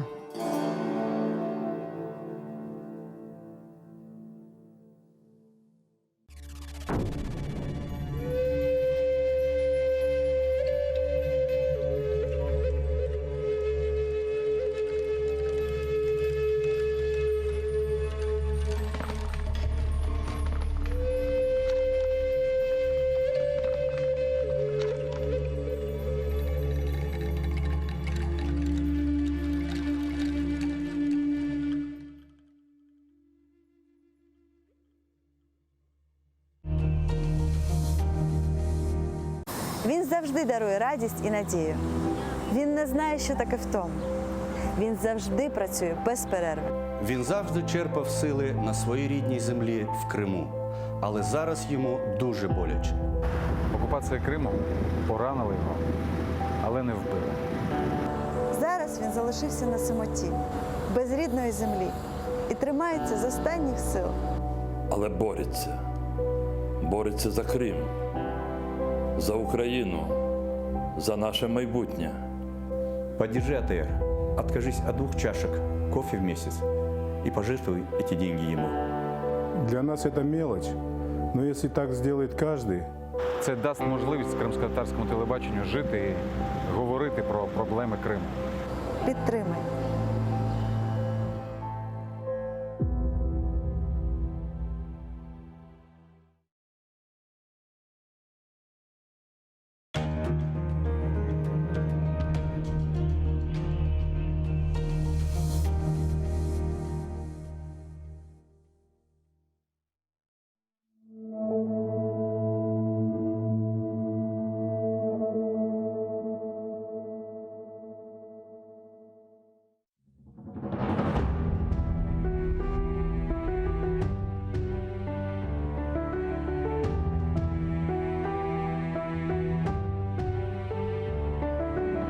Dayan Kırım'ım. Biraz daha sabırıyla. İraden büyük. Kar tübünde algul olup açasın. Sel olup ufak tüfek taşını yoldan yuvasın. Dakikaya gibi susup dursan bile. Даян, тыш сылып, юмрукларны топлап, sevgine, dülberligin, çeberlikке тең yoqtur. Тамырсыз пұры құрай кебі кечкенлер çoqtur. Кетежекler, tenine ostikenin saplap. Savuşur yaran, seni güzel bakça yaparız. Biz için bugün kara beyaz, dost düşmanın beyan oldu. O kara kalpler için de belki sayılı günler kaldı. Evladım, kartal kalkın, kanat yayarız.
Ишітесіңіз ма? Мен ақта ұмыттыңыз ма?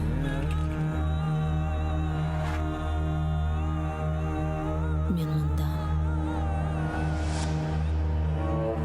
Бұл менің топырағым. Менің қырымым.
Merhaba, saygılı ATR телеканалының телесейіржілері ақшам программасыны сейретесіңіз. Бүгін біз yüz берген соңғы хабарларны музакире етмеге планлаштырдық мұсафірлерімізден. Везатын сізге кечкен яйнымында ваде еткен едім. Студиямыздың мұсафыры Қырым-Татар милли межлис, Қырым-Татар халқының лидері межлисінде әлбетті Кериф Атағанды чағырмаға планлаштырайды. Ама шымды біздің студиямызда ваде еткенім кебі Қырым-Татар халқының лидері Мұстафа Бей Джемилев. Селям алейкум, хош келдіңіз. Merhabalar. Nasılsınız? Sağ olun. Çoktan görüşmedik. Onun için sizinle çok şey laf etmeye planlaştırız. Öyle olsa geliniz tezden biz müzakere edecek haberlerimizge geçecek. Çünkü hakikaten olar çok ve herkesin meraklandırgan meseleler sırasında şu marş meselesi var. Çünkü onu birkaç vakitten evvelinde ilan etti Rifat Ağaçubarov. Bu haberden zaten başlamağa istedim. Ve bugün belli olganına göre 2. Mayıs'tan 3. Mayıs gününe geçirgenler. 2 Mayıs pazar günü oldu galiba, şu günü oldu. Pazar günü olacak. 2. Mayıs diye plan etkenler, şimdi 3. Mayıs gününe geçirdiler. Benim anlağanıma göre bunu da uzun 3. Mayıs'ta biz Kırım'da olacağız. Manası var. 3. Mayıs'ta Kırım'da olacağız. Ya nasıl olacaksınız? Nasıl koruyorsunuz bunu? Aslında bu hareketin esas maksadı Kırım meselesini, işgal meselesini Ukrayna cemaatin, dünya cemaatin dikkatini celp etmek. Çünkü bilirsiniz sonraki zamanlarda yeni iktidar geldikten sonra bu Kırım mevzusu biraz артқа çekildi. İşte onu tazeletmek manada böyle hareket. Bir demede bu bakan da bu pressada özellikle Rus pressasında Rifat Чубарова esaslanıp не исключается силовое противостояние kelimesi var. Ama Rifat силовое противостояние yalnız Rus taraflarından olabilir şekilde söyledi. Ama biz yanımıza silah almayacağımız, biz boş ellerine gideceğimiz. Anlaşıldı. Ve mına Rifat ağa press-konferensiya bergen edi denk geçken kunlere ve demek o press-konferensiyasında böyle şey aytты. Келin onu dinleyik ve devam edeyik. В ході засідання учасники наради детально обговорили першочергові заходи, пов'язані з запланованою мирною акцією, і визначили відповідальних за їх виконання. Обговорили структуру штабу і його первісний склад, який буде оприлюднений трохи пізніше. При цьому домовились, що склад штабу буде розширюватись введенням нових людей. Учасники наради визначили 3 травня 2020 року датою перетину учасниками міжнародної ненасильницької мирної акції «Світ проти насильства і окупації. Марш гідності» адміністративної лінії між Херсонською областю та тимчасово окупованим Кримом. Demek böyle bir штаб endi tuzilgan, aytganına göre şura toplangan ve demek bu şura 3 mayıs olacak tedbirden mesuliyetli olacak eken. Kim bu ştabga kirýär, sizin malumatlarınız var mı? Tüneyin ben bu ştabın toplantısına geldim ama geç geldim. Çünkü yani tam o saatlerde birkaç telekanalları bana geldiler. Anda interview verdim, ben sonuna geldim. Anda biz birinciden bu yalnız Kırım Tatarların aksiyası değil. Bütün Ukrayna cemaatlerin, o patriotik kuvvetlerin hareketi olacak. Onun için bu ştab olacak. Bu ştabda kirdilerim, kirmezlikler. Ben onda böyle tam bilgim yok. Ama orada belli insan hakları savunucusu Yosif Sisins gibi eski deputatlardan adamlar var idi. Elbette bizim Kırım Tatar Milli Meclis azaları var idiler. İşte detaylarını müzakere ettik. Nasıl olacak? Çeşitli varyantlarına baktık. Onlar Ruslar böyle davransalar bizim davranış ne olacak? Böyle gibi şeyler. Ya modeller nasıl olabilir? Niye olabilir? En Modelleri korkunç. şimdi müzakere etmeyik de. Çünkü kim yani bizim yalnız bizim sevgen insanlar değil de başkaları da değil. Yani. Çünkü bilesiz bu marş ilan etilgenden son böyle herkesini meraklandırgan mühim suallerden biri bu güvenlik ve hafsızlık sorusu oldu. Çünkü Rifat Ağa'nın aytkanına göre en baştan bu biz evge ketemiz degen şiar. Yani Kırım'a ketmege planlaştıramız ve anda Ruslar tura. Demek anda nasıl olsa da onlar özlerinin kanunlarını çalıştırmaya tırışarlar. Ya bu güvenlikini kim teminleyecek? Nasıl olacak? Şimdi biz bu vatan meselesinde yalnız kendi şahsi güvenliğimizi düşünecek olsak daima orada işgal olacak. Onun için evet riskler var. O riskleri göz önüne almak gerek. Eğer de hareket yapılmazsa baskılar, haksızlıklar daha çok olacak. Onun için evet eğer de sen özün insan sayacak olsan, özün senin onurun, şerefin var ise özün vatanın için bir şeyler yapması gerek. Bu yolda elbet tehlikeler de olabilir ama onu göze alacaksın. Men seyircilerimizge hatırlatmağa isteyeyim. Saygılar arkadaşlar, bizim stüdyamızda telefonlar çalışar. Rejissörlarımız ekranlarınızga bu telefonlarını çıkartacak, gösterecek. Onun için sizni meraklandırgan bazı bir sualleriniz peyda olsa canlı yayında bizge telefon açıp liderimiz Mustafa Ağa'ga bu suallerini seslendirmege imkanınız var. Umut etem olarını tezden cevaplar. Mustafa Ağa, ya bu men şunu sormağa isteyeyim. Bu ötkerilgen aksiya, ya bu tedbir. Ne için aynen şimdi bu gibi aksiyonu yapmağa karar alındı? Ne için şimdi bu gibi aksiyaga? Bu çaresizlikten mi ya da hakimiyetke, yani hükümetke bir signal olarak mı? Ne için? Çünkü bir müddet devamında biz böyle bir gafletteydik deyip aytmağa mümkün. Çok böyle faal hareketler ne için aynen şimdi yapılmağa karar verildi? Aslında evvelden de yapılgan olsa onun zararı olmaz idi.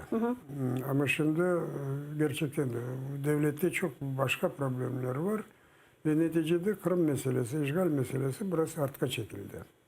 Onun için onu hem dünya kamuoyunda Ukrayna cemaatine bu Kırım meselesini, işgal meselesini hatırlatmak ne bilesem tam zamanı. Kim iştirak etmeli anda? Misal olarak hepsi Milli Meclis azaları mı iştirak etmeli? Benim anladığıma göre daha çok, ne kadar çok insan olsa daha yaxşı bu aksiyanın neticeleri olacak. Kim sizce faal iştirak etmeli anda? İsteyen adam, vatanperver adam, birinci adam, özüne vatanına sadık olan. Evet, biz esas olarak Kırım Tatarlara hesap ediyoruz ama... Birinci sıralardan misal olarak. Birinci sıralarda.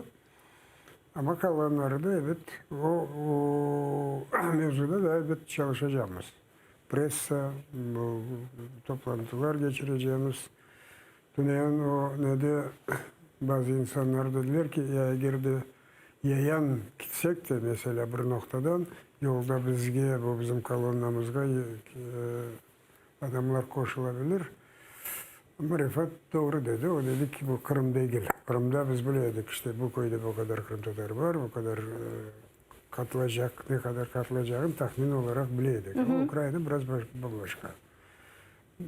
Kırım meselesi en çok bizleri ilgilendiriyor. Evet. O yürüyecek yollarımızda Tatar köyleri olsaydı bir başka mesele olacak. Bizde şimdi Kırım seyreti, vatandaşlarımız seyreti ve elbette ki onlar da bu marşı meraklandırırlar. Bunu siz lider olarak Kırım'dan vatandaşlarımızın iştirak etmesini ne dersiniz? Çıkmalılar mı Kırım Tatarlarında? Benim fikrimce onlar karşılamak maksadıyla o sınırga kesilir. O da balaban iş olacak. Ama çıkıp da yine girmek ben bilesem pek doğru olmaz. Hem de bakınız bizim dememiz elbet şimdi bu sınır güvenlik başkanı, Federal Служба Başkanı bu yürüyüş hakkında bu şekilde dedi. Bizim tarafından hiçbir problem yok. Yalnız geçken adamlar nasıl bir formalitelerden geçmeleri gerek. Yani belki pasaportu gösterecek mi? Ama Kırım sınırına geldiğinde pasport göstermek yok. Ruslarga yani. Yok. Çünkü o bizim toprağımız. Siz kimsiniz de bizim pasaportumuzun bakacağımız böyle tavır olacak. Ya onlar yollamasın. Yollamasalar yollamaylar. O zaman onda esas mesele işte yalnız Ukrayna cemaatinin, Ukrayna siyasetçilerin, deputatların değil de başka memleketlerden de Avrupa Parlamento'nun, Avrupa Birliği'nin Parlament Asambleyası'nın belli siyasi adamları oraya çevirmek, gözlerini görsünler bu işgalcilerin. İşte dikkatini çekmek meseleye. Benim bilgenime göre Kırım Tatar Milli Meclisi siz şahsen bu endi halkara teşkilatlarının temsilcileri olsun, elçilikleri olsun, elçiliklerinin temsilcileri, elçilerinin endi birkaç hafta devamında, büyük bir müddet devamında böyle müzakerelerini görsetesiz, laf etesiz, bu marş hakkında tarif etesiz. Benim düşünceme göre endi milletvekillerinin de böyle bir müzakereler görsetili. Nasıl bakalar? Sıcak bakalar mı? Geniş şekilde böyle müzakereleri daha yapmadık. Esas olarak pressanın vakitle. Ama Frankistan elçisi men yanlışmasam kelgen edi sizge, sonra Estonya elçisinin görüşüleri olgan edi. Onlarla görüştük, onlara söyledik. Ama bu gibi şeyler yalnız elçiliklerle konuşmak olmuyor. O elçiler yalnız kendi memleketinde rapor yazıyorlar. Anadolu'lardan konuştuk, böyle meseleler müzakere edildi diye şekilde. Ama gerçekten de insanları celp etmek için onlarla şahsen görüşmek gerek. Belki de Avrupa'ya, başka memleketlere bazı ziyaretlerimiz olacaktır bu konuda.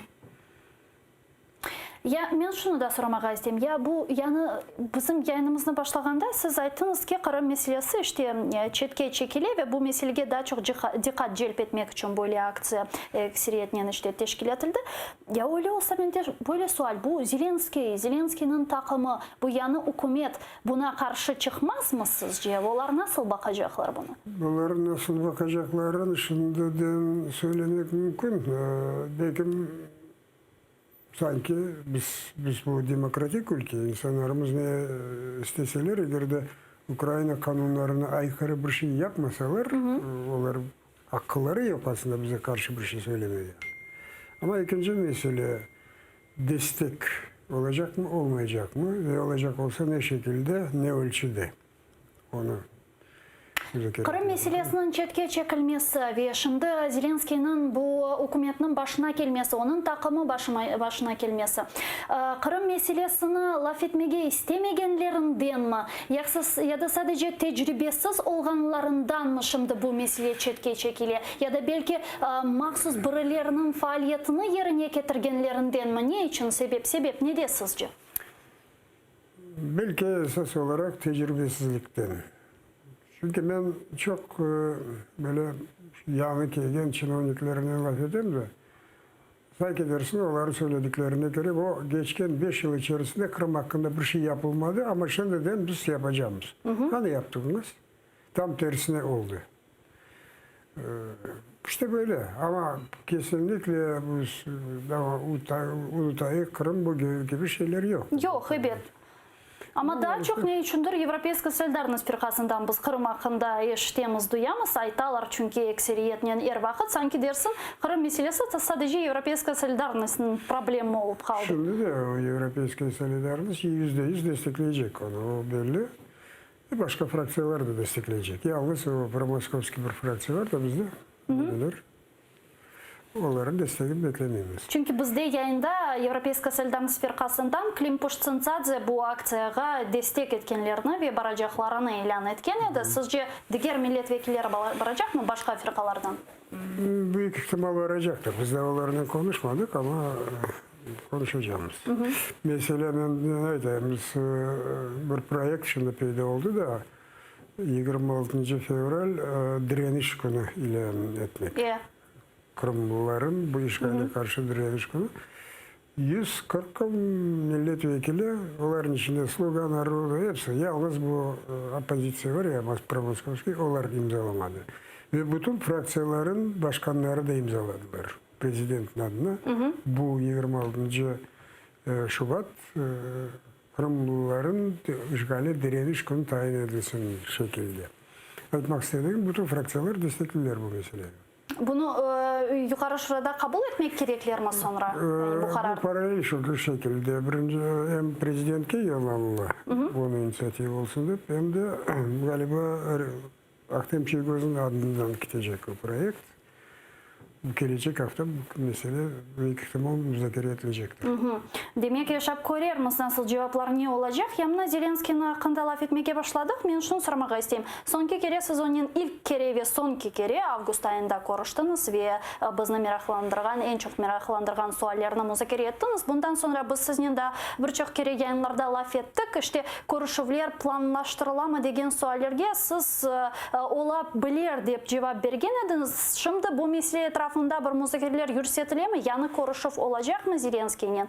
Çünkü bundan evvel de böyle bir birlik tizileceği, Kırım Tatarlarının Soyuz degen böyle tizileceği hakkında da birkaç şey aytkan ediniz. Şimdi bu neden ibaret bu mesele?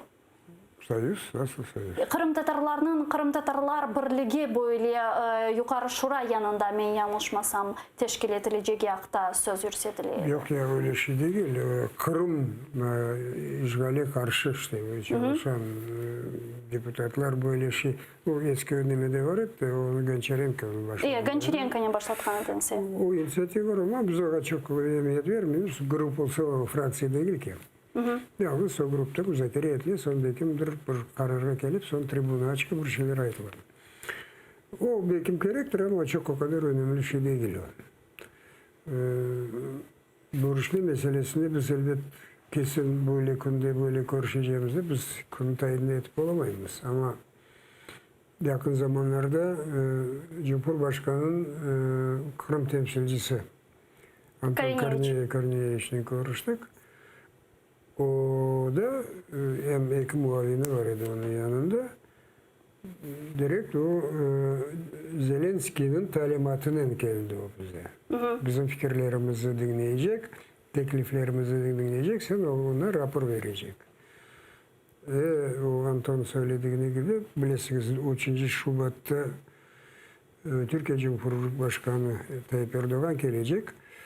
Onun fikrine göre biz de böyle olsa iyi olur dedik. O kelimesinden evvel Zelenskiy'nin başına görüşmek. Yani Kırım Tatarlar bu Erdoğan'ın geleceğinde kendi iştirak edecekler ve kim iştirak edecek? siz? Şimdi Muhtemelen. bu stratejik partnerство degen bir şey var ya. Kiev'e gelecek. Kiev'e gelecek. Kiev'e gelecek. Bu stratejik işbirlik konusunda işte yani iş adamlarını getirecek bu konuda kısa vakit, bir gün geliyor. Belki aynı günde de kaydacaktır. O toplantıyı geçirecek. Ama Türkiye Büyükelçisi dedi ki mutlaka sizlerle de bir görüşme olacaktır. Biz onu herhalde programda kırsettik. Yani. Biz daha başka bir şeyler istedik. Mesela bu kurulacak caminin baş taşını koymak ya da böyle bir şey ama dediler ki zamanı pek az, onun için olmaz. Dediler böyle. İşte eğer de evet en uygun olurdu. Mesela Türkiye'ye gittiği zaman Zelenski mahsus beni de çağırdı. Çünkü Kırım Tatar faktörü Türkiye için çok önemli. Erdoğan o zaman açıktan açıkladı. Bizge dedi Ukrayna neden yakın? Çünkü orada bizim kardeşlerimiz, akrabalarımız yaşıyor. Birinci sırada elbet Kırım Tatarların durumu bizim için en mühim mesele Ukrayna'da dedi. O sebepten belki de büyük ihtimal görüşme olacaktır. Yani ilk görüşme benim hatırıma göre bu Türkiye teşebbüsçülüğü tarafından ötkerilgendi. Yani sizni davet ettiler Türkiye tarafı Zelenski'nin yanında. Aytkan ediler eğer mesela bizim için Kırım mühim, esasen Ukrayna meselesi Kırım Tatarlar olğanı için bizni meraklandıra dep aytkan ediler. Orada onda vargan son ama Türkiye'den yok sizin heyetinizi bu adamları alınız degen şey olmuyor. O diplomatik bakımdan çok uygun görünmüyor. Yani sizce bu Erdoğan bunda kelgen son ve o'zini müzakerelerini yürütken son Zelenski'nin bundan sonra Kırım Tatarlarının Zelenski'nin gelecek koruşuvu olabilir. Doğru mu anladım? Ondan evvel olması gerek. Ondan evvel olacak. Ekseriyet men işte Türkiye prezidentinin teşebbüsçülüğü ve onun kelgeni fırsatı işte böyle koruşuv olacak. Ne laf edeceksiniz? Ne soracaksınız? Eğer olsa şimdi böyle en mühim. Laf edecek şeyler çok. Birinciden Ukrayna Anayasasına değişmeler kırsetmek, Kırım Otonom Cumhuriyeti'nin statüsü konusunda, sonra Kırım Tatar halkının statüsü konusunda ayrı kanun projesi var. Üçüncüsü bu Tamır halklar statüsü hakkında o da o projektini biz hazırladık. Onun etrafında laf olacak. Yani bu kanunlar anayasaya değişmeler prezidentin inisiyatifinin girmesi gerek. Çünkü mesela Avrupa solidarnost olsa bilirsiniz. Karşılık var aralarında. Onun için eğer de prezidentin inisiyatifi olsa, onun projekti olsa mutlaka Разумков son Верховной Радада прошу підтримати и проголосовать eder. Ama başkası olsa belki прошу визначиться и проголосовать. O demek yeterli kadar ses olmaz. Onun için biz o 9 Ağustos'ta geçen sene görüştüğümüz zaman bunu anlattık olar. Dedik sizin adınızdan geçmesi gerek. O da bu meselenin razı oldu. Evet dedi ben bu kanunların bakarım, bizim uzmanlarımız bakarlar. Ve büyük ihtimal ben onları destekleyeceğim dedi. Malumatınız var mı? Okudu mu o paket dokumentlerini siz bergenizini? Yani %100 öyle olgandır deyip söyleyip olamayacağım. Çünkü gerçekten de adamın işi pek çok. Belki de okumagandır ama belki de bilirsiniz siz galiba örgün suali nasıl bakasınız bu meseleye degende o ne degende şu? O aytkanında men bilmeyeyim, bana bir şey vermediler dep aytdı. Biz ona yolladık, verdik. Evet eline belki geçmegendir. Ama bizim yönümüzde 9. Ağustos'ta dedi büyük ihtimal ben onları destekleyeceğim ama benim bazı spesyalistlerim olması gerek. Yok o ya da sizinle görüştüğü zaman değil de başka soraydım. O zaman aytkanıydı. O dedi ki Kırım işgalden kurtarılmasına evet bu kanunların faydası olabileceğine ben çok emin değilim. Tek Kırım Tatarlarga yardım olacak. Ama Kırım Tatarların hak hukuklarını yerine getirmesi için bu önemlidir dedi. Sonra ben de buna karşılık bu Fox dergisinde cevap vergenelim. Galiba her şeyden malumatı yok Sayın Cumhurbaşkanımızın ama birinciden bu anayasaya değişmeler kırsetmek Ukrayna'nın diplomatiyasını eline daha bir büyük bir koz veren. Şimdi bütün tartışmalar ne zaman Kırım Ukrayna içerisindeydi, ne zaman kaç yıllar Rusların içerisindeydi, kimler ne kadar para masraf etti. Sanki o toprak boş toprak idi de bir kimsenin toprağı değildi. Ama şimdi Kırım Tatar otonomisi olduktan sonra buraya uluslararası tanınan her milletin kendi kaderini tayin etme hakkı, pravını самоопределения degen şey çıkar. Kırım Tatarların %99'u bu işgale karşı Ukrayna'ya geri gelmesi taraftarı. Onun için bu Ukrayna'nın elinde büyük bir koz olacak. İkinciden de oradaki yaşayan insanlarımıza bir kimseye sır değil, oraya işgalcilere direnç, belli de seviyede direnç gösteren esas olarak kökenli halklar, Kırım Tatarlarıdır. Onlara yeniden bir ruh verecek. Men şunu soramağa da isteyem. Bilesiz, ya muhtariyet meselesi nasıl çözülmeli degen sualime ekseriyetle böyle cevap verirler. İşte deputatların laf etmek gerek, rey bersinler deyip, laf etmek gerek, anlatmak gerek, işte bu nedir, ne için sizin şimdi aytkanlarınızda olarga da anlatmak gerek, ne için mühim bu muhtariyet meselesini çözmek ve onun için rey bermek. Bakınız, biz 5 yıl devamında, bu Poroshenko vakti devamında milletvekillerini bu muhtariyetinin ne için gerek olganını anlatmakla geçirdik ve anlattık.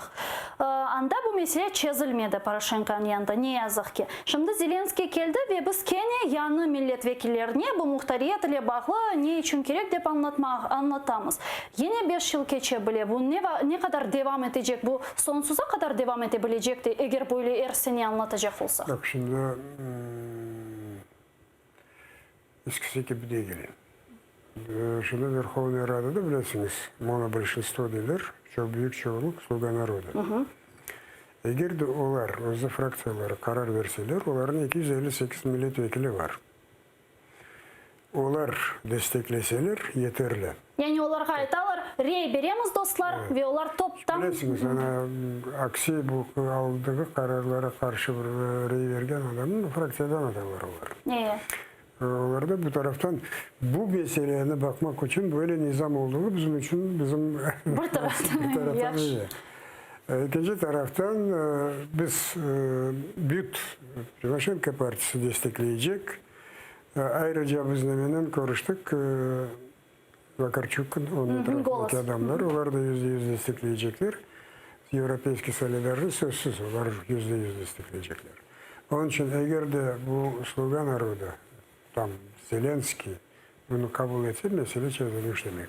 Ne vakit sizce bu olabilir? Ana Cumhurbaşkanı'nın konuşacağımız bu konuda. Düzleştirmeye çalışacağımız. Eğer bana bu Erdogan meselesine kaysam şunu sormağa istedim. Çünkü siz bilirsiniz şimdi Kırım'da bu işgalciler cami kurar. Ve demek bu caminin kuruluşunda resimlerini yazmak için işte camide çeşitli türlü resimlerini yazmak için onlar Türkiye'den mütehassıslarını celp etkenler işgalciler ve Türkiye'den şimdi ressamlar, mütehassıslar geldi de bu işgal edilen Kırım'da bu cami kuruluşunda resimlerini yazacak kendiler. Buna ne dersiniz? Biz bilmiyorum. Sonraki zaman biz Diyanet'te, Türkiye Diyanet'inde konuştuğumuz zaman onlar da 15 senesi bizim elimizde malumat var idi. Onlar müftülükte Emir Ali Ablayev. Adını unutmaya başladım. Maddi para destek veriyordular. Şimdi durum nasıl, ne kadar destek verirsiniz diye sorduk da sonra onlar dediler ki şimdi yasak geldi. Ne destek ne de Kırım'ı ziyaret etmeye bizim hakkımız yok dediler. Böyle. Eğer de nasıl bir mimarlar, ressamlar o gittiyse o devlet strukturlarından ayrı belki de gittirirler.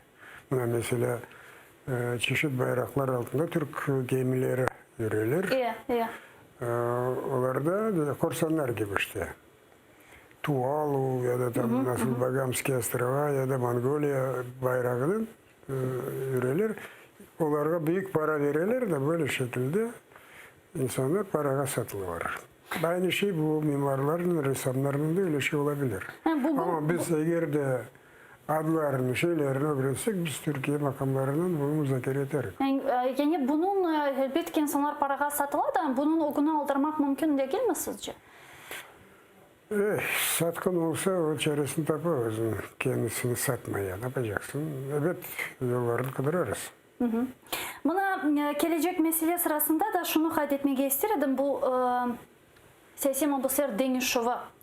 Çünkü Prezident Zelenskiy İsrail'de bulunğanı vakit işte geçenleri Kuddus'ta onun aytkanına göre birkaç şimdi cedvel var iken, birkaç track var iken bu siyasi mabuslarının azat etilivi ile bağlı ve o ayttı ki şimdi ayrı şekilde biz Kırım Tatarlarının da azat etilivinin ve bu cedvellerin de tızıldı, onların azat etilivinin uğraşacakmız deyip aytkan. Bu mesele etrafında bizim muharrirlerimiz birkaç material hazırladı, onu bakayıq. Українська сторона порушувала питання ще в рамках другої хвилі обміну. Були великі надії, що у Кремлі все-таки, не хочу сказати слово змилостивляться, але підуть на контакт. І на зустріч, так, і в тому числі деякі з кримських татар будуть звільнені. Насправді Путін у цій другій хвилі підійшов дуже меркантильно до цього процесу. І є великі сподівання, зараз величезні зусилля приділяються з боку самого президента і Офісу президента для того, щоб третій етап обміну дійсно пройшов за формулою всіх на всіх і включав як повернення наших ув'язнених з Ордлу, так і з території Росії, де основну масу становлять все-таки бранці з Кримського півострова. І в мене є оптимістичні сподівання. Я по часу ясно, що ніяких термінів називати не буду, їх просто фізично ще ніхто не назве. Переговори тривають, але є оптимістичні сподівання, що все-таки в рамках третього обміну ми там побачимо дуже багато кримських татар. Слуга народа фиркасындан милләтвекиле Бойли айтты, Василий Мокин. Бұны yaşatken şimdi Kırım'da yaşagan siyasi mabuslarının korantалары sizce umutlanmalı mı? Endi yakında bizim kocalarımız olsun, akaylarımız, oğullarımız hapisten çıkacak deb. Bu meseleye biraz geniş bakmak gerek. Şimdi всех на всех dedikleri Yaxşı, şimdiki olgan bizim onların haydutların, bu adam öldürgen insanları vereyik de bizim hiçbir kabahati olmayan insanları böyle şimdi kurtarayık. Yarın ne olacak? Bizim elimizde bir kimse kalmayacak. Onlar belki 10 kere daha ziyade hapse atacaklar. O zaman nasıl kurtaracaksın onu? Yani paroçni dediğim bu zayıf tarafı şu ki gençlik meselesi değil miydi? O askerler birbirlerinden işte esir düşüyorlar da o taraftan da bu taraftan da bunda değişme mümkün. Çünkü cenk ettiler. Ama bizim insanlarımız bir cinayet yapmadılar, bir savaş yapmadılar. Onlar yalnız kendi hak hukukları, doğal hakları hakkında özleri seslerini çıkardılar. Hiçbir normal memlekette bu gibi şeyler için hapse atmaylar. Normal memleketlerde. Şimdi biz 17 senesinin sonlarında İlmi Ömer Vaktim Şeygöz'ün Cumhurbaşkanı Tayyip Erdoğan'ın yardımının çıkardık. Başta biz belirledik ama işte baskı yaptı, işte onu kandırdı da onu serbest bıraktılar. Ama sonra öğrendik. İki kanlı haydut bir insanların öldürüp yürüyen, Çeçenlerin öldürüp yürüyen adamları serbest bıraktılar. Sonra hem ilmi de mahkemede dedi ki biz ileride bilgen olsaydık böyle gibi değişme olacak olsa belki biz reddederdik. Şimdi biz o son kere bu Korneyeviç'le konuştuğumuz zaman o spiskaların hepsini biz hazırladık. Kırım Tatarlar bu cedvellerini tızdı, doğru mu? Meclis olsun. Kırım'da 126 mı? 89 anda Kırım Tatarım. Madem ki bizden istediler, o listeleri verdik. Ama dedik ki birinciden o mahpuslar arasında işte çeşitli kategoriler var. Mahkeme kararı çıkarılan insanlar var da soruşturma, следствие altında olanlar ve mesela домашний арест gibi, böyle там условный gibi adamlar da var. Onun için biz dedik ki eğer de değiştirme söz konusu olsa birinci olarak en çok sırok algan insanları kırseteceğiz. Ne var o? 18-20 yıl. 19 yıl var. Onları çıkaracağımız sebep sıra gelse başkalarında. Ama yine de söylediğim gibi bu çok zayıf bir şey. Şimdi kurtarırız da belki de Allah versin kurtarırız ama son yarın ne olacak? Onu da düşünün. Yani bu meselenin tamırdan çözmek için Kırım'ın azat edilmesi gerek. Çünkü ne kadar siyasi mahpuslarını azat etsek yarın Putin daha çok tutar. Dedim. Siz dedim birinciden kimin kimge değiştirirsiniz o insanlar bilmesi gerek. Ben dedim ona şimdi bizde problem. Ne için bizi değiştirdiniz haydutlara? Belki razı olmazlar deyip. O dedim orada bizim iyi değil mi insanlar? Onlar dediler ki neden bizim sayemizde de katillerin serbest bırakacaksınız. Öyle de olabilir. Onun için pek kolay mesele değil. Ya sizin düşüncenize göre en böyle azat edilip ideal variantı var mı o? Çünkü Sluga Naroda'da nasıl aytalar? Muhim olgan şey insanların evge kaytkanı. Fiyatı muhim degilse mı vermek gerek mi? Haydi beremiz. Maydanovçılarını vermek gerek mi? Haydi beremiz. Muhim olgan şey bizim vatandaşlarımızın evde olması, çıkması. Çünkü bunlar çıksa bu 26 insan sonra nerede kalacaklar? Ukrayna'da kim teminleyecek bu evlerin degen sualler de çıkar. Bunun başka tarafı da var. Şimdi diversantlar, binalarını patlatkan adam öldürüp işte bizim Ukrayna hapislerine düşken insanlar. Bu gibi insanların bu gibi değişmeler ruhlandıra. Ne olsa olsun ne yapsak yapayık bize elbette Putin babamız bizi çıkaracak. Bu şekilde. Öyle olmaz. Öyle doğru fikir değil bu. Sen birinci olarak devletin güvenliği, bütün sen yaxşı haydutun çıkarmak demek başka insanları tehlikeye atmaktır. Sen başka insanların da düşün. O hapiste gitken insanlar, hareket yapan insanlar bile bile gittiler onu. Çünkü cesaret var, vatan sevgisi var. Böyle sebeple gittiler. Şimdi sen gerçekten de onların hakkı var. Size kim böyle müsaade etti, kim hak verdi de bizi o haydutlara değiştirmeye, demeye hakları var. Çok sağ olun Mustafa'ga ve sonki böyle sualim var. Çünkü o hakikaten de herkesini meraklandırar. Çünkü çokları ayta. Mına Zelenskiy böyle yapay, onun şimdi Kırım ile pozisiyası belli değil. Siyasi mahpuslarının çözüleceği meselesi o da belli değil. Muhtariyet meselesi belli değil. Belki bizge endi yukarı şura yanına çıkıp da çadırlar kurmak gerek mi? Dep aytalar. Nasıl bakasın? Yok, ben faydasını görmeyeyim. Eğer de kesinlikle yok, bizim onu çözmeyeceğimiz, bizim fikrimiz böyle degende o protest aksiyaların manası var. Ama şimdi onlar araylar, bir şeyler yapmaya çalışıyorlar ama o başka meselelerde çok meseleler olganda göz önüne almak gerek. Mustafa Cemilov, Kırım Tatar halkının lideri stüdyamızda misafir edi. Büyük teşekkürler sizge. Çok sağ olun stüdyamızga kelgeniz ve çok suallarını açıklagannız için. Biz size saygılı arkadaşlar, şimdi bu bölükne ekonomik mecburiyetindemiz. ATR teлеканалы devam edip görüşkence.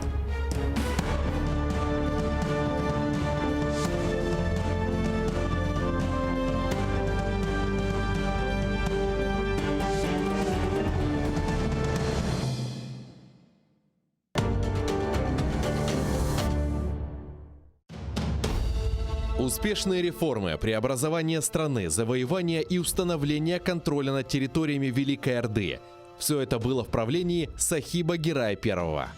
Однако такая бурная деятельность не нравилась его недругам. Как закончилось правление великого хана с именем, которого связано начало Золотого века Крымского ханства? В 1551 году в Бахчисарай пришло известие о бунте черкесских князей. Поэтому в то время, как принц Девлет-Герай покинул Османскую империю, крымскому хану пришлось отправиться в Кабарду. Смотрите в программе «Алтын-Девир» в цикле «История династии Гираев». В эту субботу, 1 февраля, в 16:35 по киевскому и в 17:35 по крымскому времени на телеканале АТР. Сахиб Гирай I. Хан – основатель столицы. Часть 5. Бүгін ратлық күнлері демек, яқын инсанларымыз не сабаны лезетлі қаве иле, бізім айле программасы иле ве Қырым бойынша кезінті иле башламақ үшін güzel бір себептір. Бүгін біздер құру өзенге yol аламыз. 13 yaşındaydım, bana bir tuş geldi. Tuşte, bilmeyeyim, ses mi, bir şey mi pencerenin ardında bana birinci şiirimi ayttı. Ah menim Kırımım, ağırta yüreğim. Men seni xutarmasam, xutarır endi kim? Kırım kızı olsam, eline bir kılıç, duracan kırının üstünde, yuhla yerim tınç. Men isteyim, ölen şey yazmağa, Kırım Tatar edebiyatını bütün dünya bilsin dep, ölen arzum var. Soğuk Kırım, baş yazısı Kırım, baxt içinde kaygı olgan yerim, penceresiz hapishane evim. Nefes almak mümkün değil vakit. Neden sevem seni? Neden sevem? Eğer halkımız birlik olsa, her bir şey yaxşı olur. Bizim halk vatana qaytqаны, o da birlikten bağlıqdır. Bizim halk bilgili olmak gerek, okumuşlu olmak gerek. İnce yüzüm yaprakları birer güneş görünüyor. Ömrümün dahaları toktay, yanından kete. Sarı otlar arasına Hırmızxanı yiberem. Allah'ımın dünyasında her şey bana muhteşem.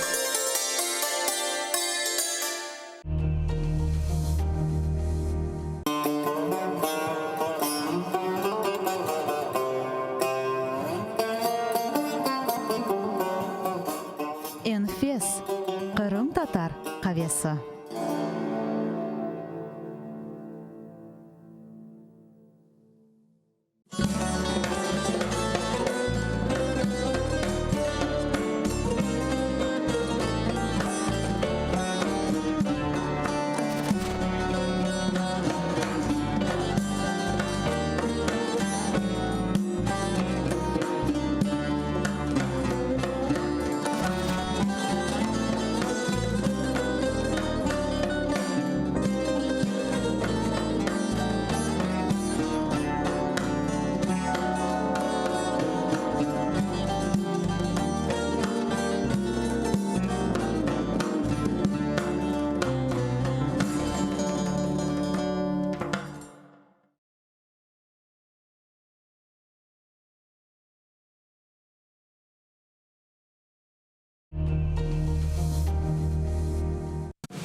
Доброго вечора. Я Тетяна Даниленко, це кримсько-татарський канал АТР. І наша програма «Прайм». Її гостем сьогодні є Святослав Юраш, народний депутат «Слуги народу» і член нового МФО «Цінності, гідність, родина». Вітаю вас. Вітаю вас. Ініціатор, співголова.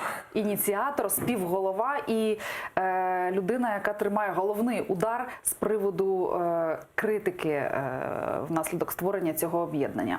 То все-таки, що це взагалі було? Це спроба України, українських політиків застрибнути в антиглобалістську тему загальносвітову. Що це взагалі? Ні в якому разі. Українська сім'я, як така, має численні питання і проблеми. Перш за все, дикий рівень алкоголізму, неприйнятна ситуація українських сиріт, які, на жаль, не мають надто часто шансу на гідне життя.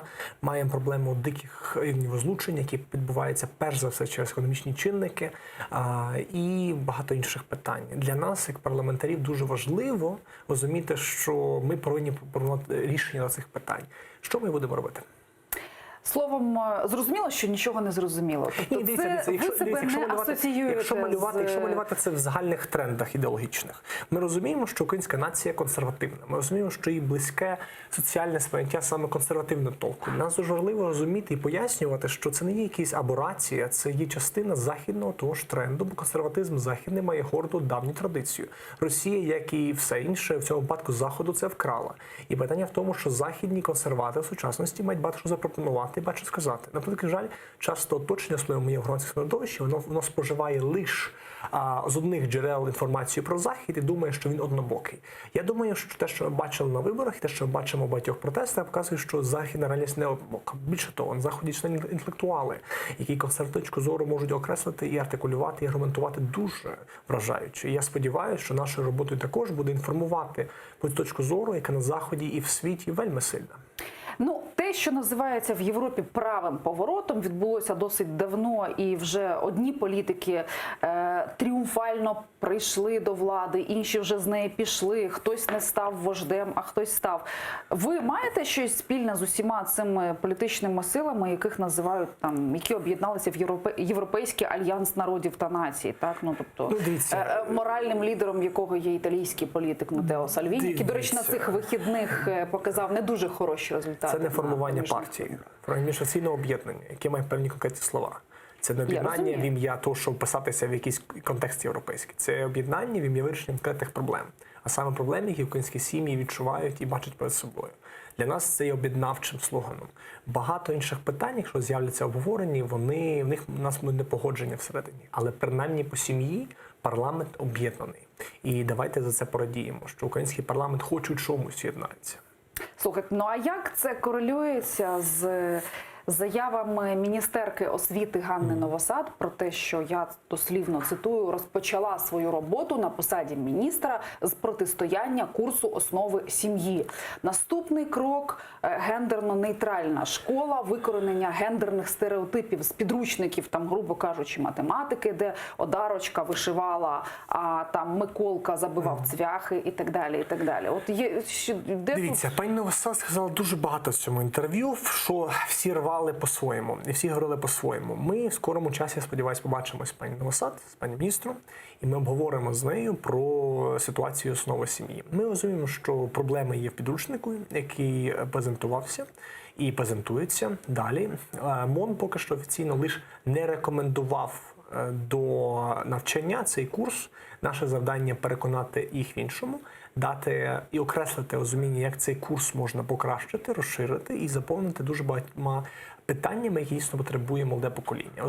Розуміти, що таке взаємини, які ризики і перспективи цих взаємин, а також як до них ставить принцип. Тобто ваше об'єднання виступає за курс основи сім'ї. Дивіться, ми розуміємо, що сім'я і розуміння сім'ї, і взагалі взаємин, принцип між людьми, це одне з тих перших навиків, які всі пізнають.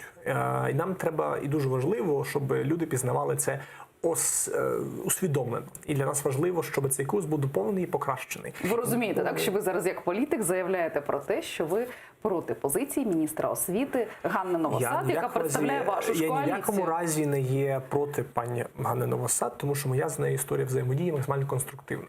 Тому я впевнений, що те інтерв'ю, в якому багато речей вона доповнила і підкоректувала, тому що там лише більше на дискусії про це питання зайняла історія з зарплатами, яка там була теж задана в цьому інтерв'ю, і там теж були фрази, які потім інтерпретувалися медіа, як вони хотіли. Не може бути такого, що яке інтерв'ю не дасть міністр, те неправильно інтерпретує. Ну, значить, на жаль, апетит нашого медіа, вони драматичні, і вони завжди бажають шукати драматичних хедлайнів. Впевнений, наше спілкування теж з'явиться пара.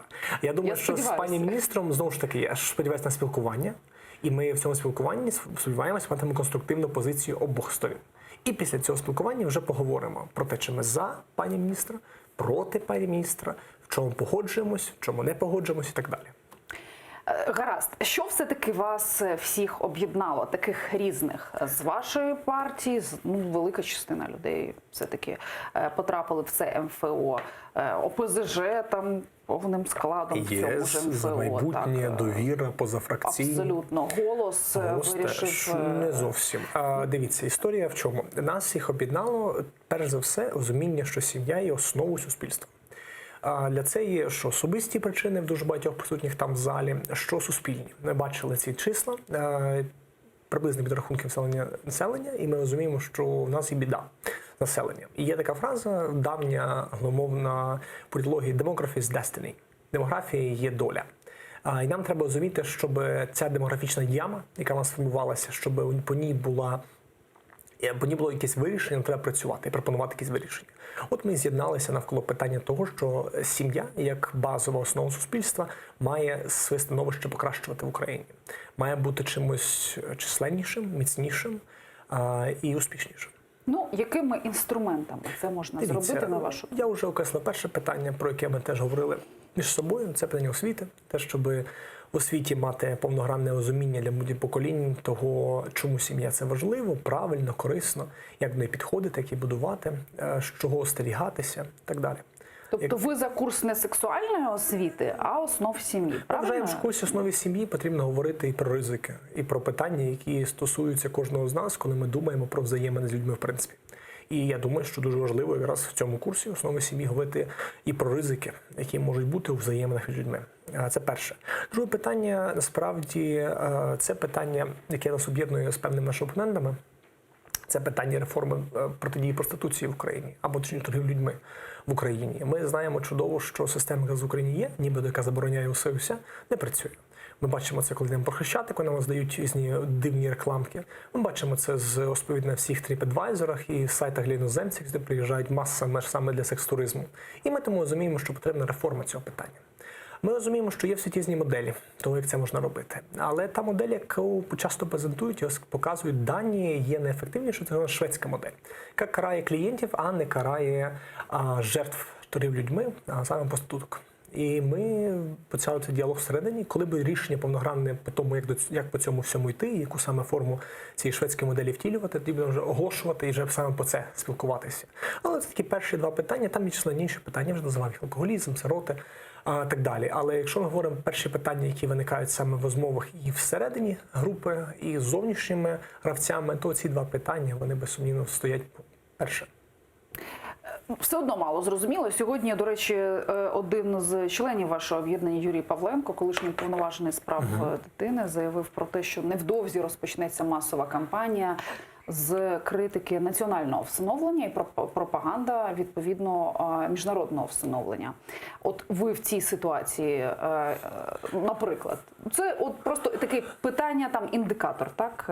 Ви що будете підтримувати? Дивіться, перше... У вас будуть напрацьовані якісь спільні позиції? Перше, все зрозуміло. Тобто я перше озвучу по освіті, те, що основа сім'ї курс має бути, його треба доповнити, розширювати. Тому це питання діалогу з Міністерством освіти для нас дуже важливий, тому перше це зрозуміло. Друге, по реформі проституції теж зрозуміло, що тепер не працює, треба думати як по-іншому. Як по-іншому думати? Є шведська модель, яка показує дані, що працює, і нам треба думати, як інтегрувати. Тому все зрозуміло. Так. Перше. Друге, у питанні усиновлення. Кожна дитина в Україні заслуговує сім'ю. Питання в тому, що знову ж таки, наша система в Україні усиновлення не працює на 100%. У нас є система деінституціоналізації, і там працюють що міжнародні гравці, що наші українські гравці, щоб сироти нарешті в Україні отримали сім'ї. Щоб ці сиротинці і драми з них, члени, які ми дізнаємося з медіа також, не були присутні. І в цьому курсі ми думаємо про різні контексти. Я підписався під ратифікацію Гаазької конвенції, так званої, про міжнародне усиновлення. Я не бачу, що в цьому поганого. Я не прихильник російського так званого закону падліцов, який забороняє іноземцям усиновлювати дітей, американцям. Я вважаю, що українська дитина має отримати сім'ю. А якщо це не в Україні, мені сумно. Але, знову ж таки, дитина потребує на сім'ю, щоб мати майбутнє. І я вважаю, що кожна дитина має мати це майбутнє. Тому я підтримую усиновлення, те, щоб діти мали сім'ю.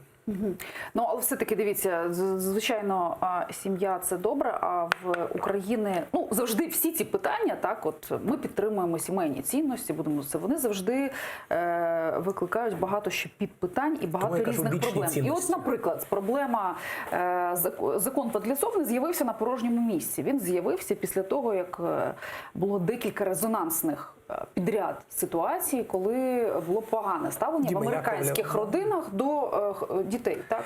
Коли дітей залишали в розжарених машинах, там, на парковках і так далі, і так далі.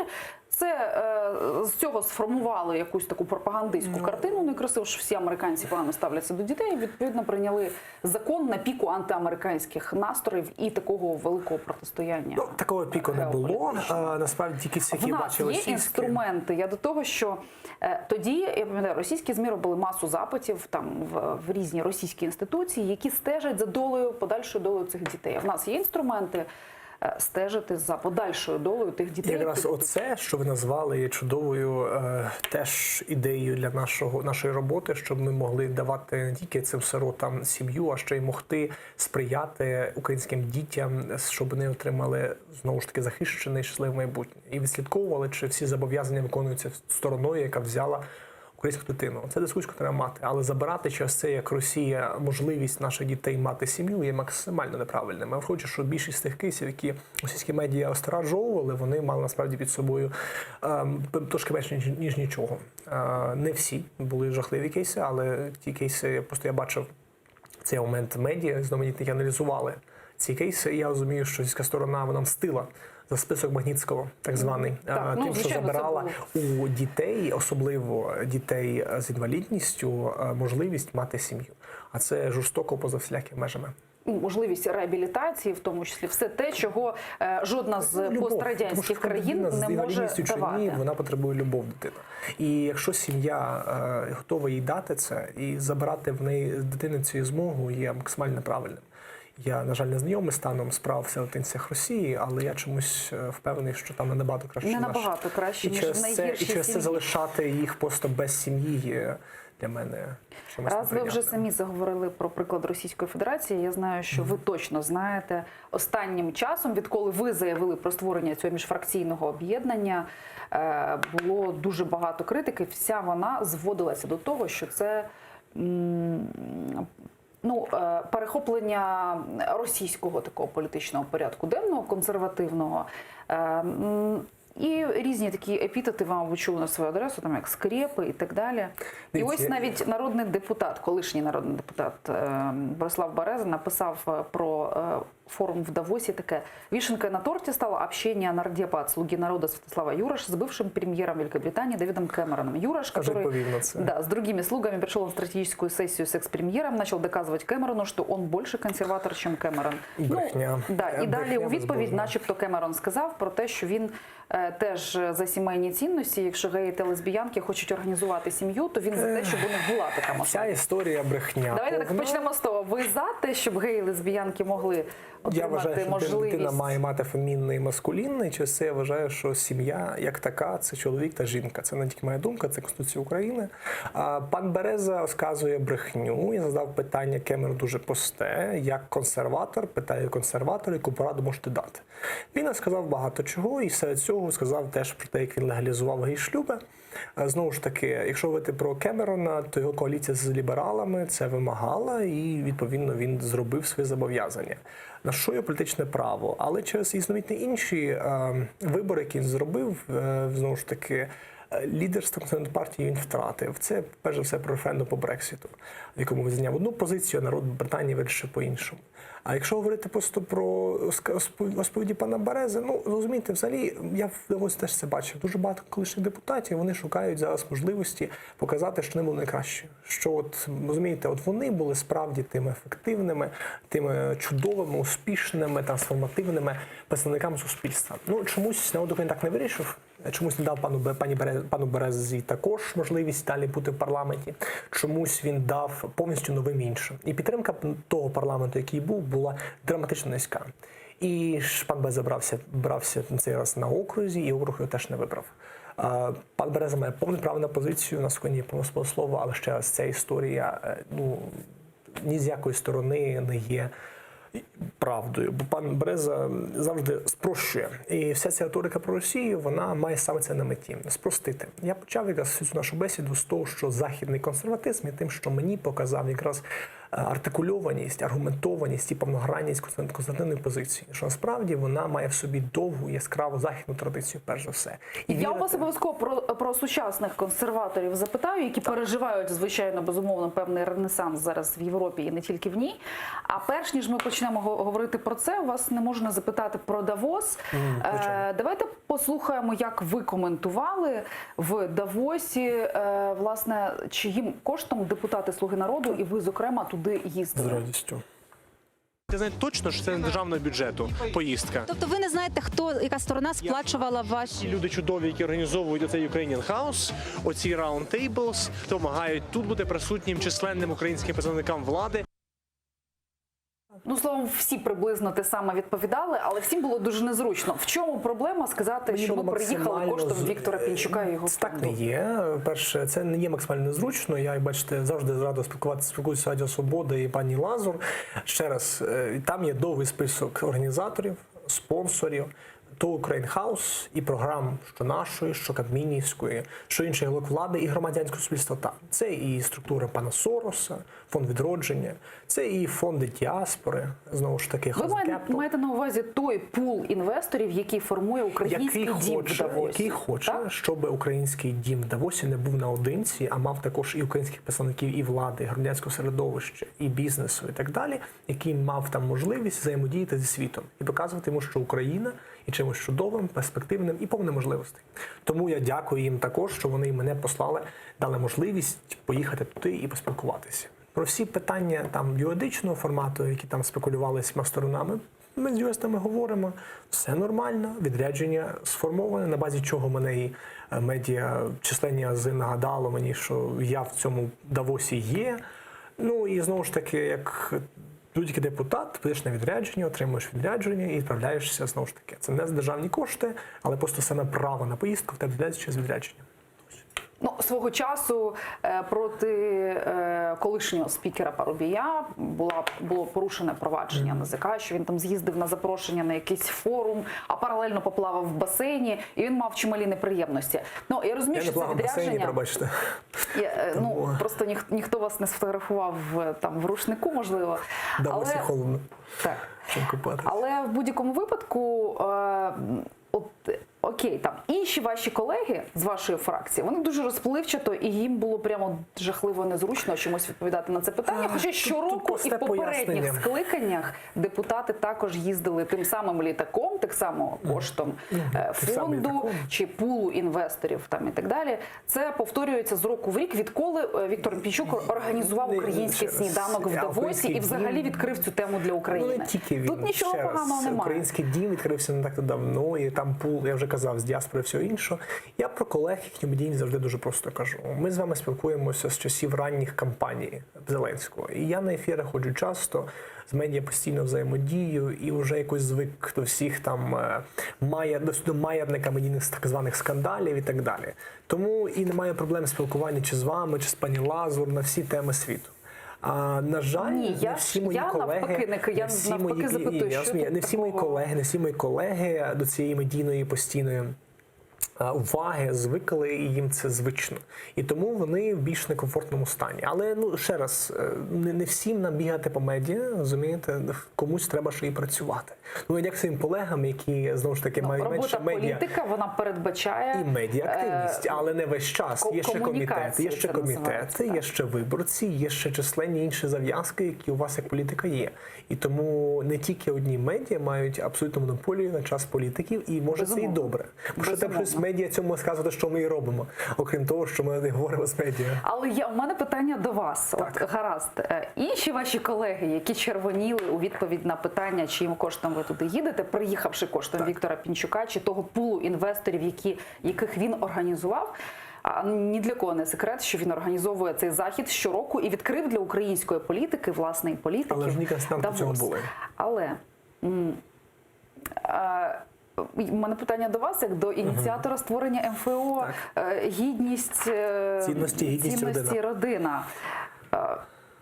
Справа в тім, що Джордж Сорос, фінансист, філантроп, та людина, яка пропагує зовсім інші цінності, можна сказати, навіть протилежні тому, про що ви кажете. І він в своїй останній колонці, яку люб'язно друкував журнал «Нове время», яка називається «Прощавай, нормальний світе», яке майбутнє нас чекає, прямо каже про те, що, ну, називає весь цей консервативний порядок денний і ренесанс тих політичних сил, які називають там правими, праворадикальними, консервативними і так далі, в усіх країнах він вважає це серйозною проблемою. А там націоналізм, він взагалі каже, що це там один з найбільших викликів, так?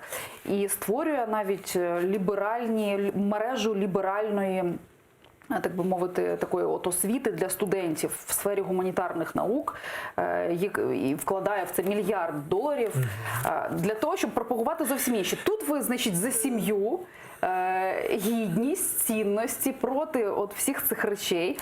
А тут ви коштом Сороса їздите в Давос. От як тут... Тут там залишить, що мене Пінчук фінансує. То кажете, що Де ви Сорос більш фінансує. щирий? А я вже нагадую, що діаспора фінансувала цю Ukraine House і ці події. Всі нагадую, Ні, що українські фонди також нагадували. Ні, там фонди є численні, які якраз теж сприяють із діаспори і створюють їх. Насправді, ще раз, глобально пан Сорос має право на думку. Вона підсилена всіма його численними статками, і він її експресує. І я радий, що на ринку ідей будуть люди, які підтримані його точкою зору, його ресурсами і будуть зі мною сперечатися. Просто мене від того, що пан Сорос має позицію, не відкидає мене це від моєї думки. Я вважаю, що якраз те, що український народ, насправді, численних представників, якого я почув підтримку після свого анонсу, тому що там критика шквальна, це одна сторона питання, а інша – це вся підтримка, яку я справді отримав.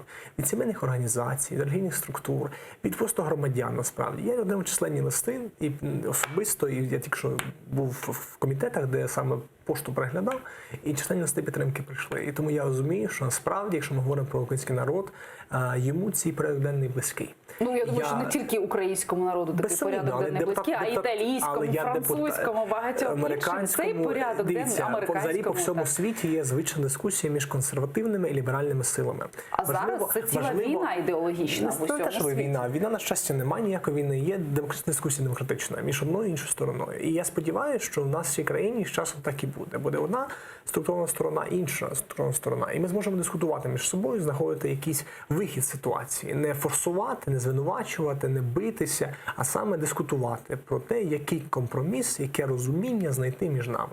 Я сподіваюся, це буде результатом цих всіх процесів. От ви знаєте, ваша позиція така... Конструктивний консерватизм. Конструктивна, як ви кажете. Вона дуже нагадує те, що лідер вашої партії, я маю на увазі не Зеленський, звичайно, а нинішній лідер вашої партії назвав на зміну лібертаріанству, за визначенням Корнієнка, прийшла суміш лібералізму, консерватизму і соціалізму. А тут я можу пояснити. Те, що він назвав людиноцентризмом. По-перше, гуманізм або людиноцентризм – це завжди є основа кожної партії, яка поважає громадянина. Кожної партії, кожної релігії. Ну, релігія сама собою хоче, щоб якісь люди в ній приймали участь, тому гуманізм для нас є центральним.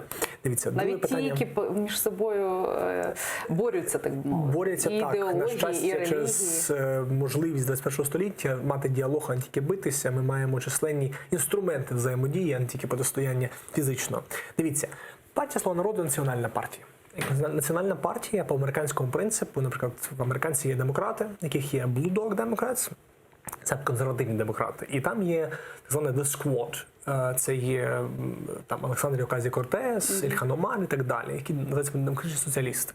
І, відповідно, вони все одно на партія. «Слуга народу» – це партія національна, яка, як бачили ви карту, об'єднує всю країну, в якій є різноманітні люди з різними часто поглядами. Попри це, ми маємо, знову ж таки, це різноманіття, ми маємо діалог всередині партії, всередині фракції. Ми говоримо про різноманітні питання, різні проблеми, і це є ознака здорового організму, що ми радо спілкуємося, шукаємо розуміння, а потім, як ми бачимо в залі, в абсолютній більшості випадків голосуємо разом. І я сподіваюся, що це продовжиться під керівництвом пана Корнієнка.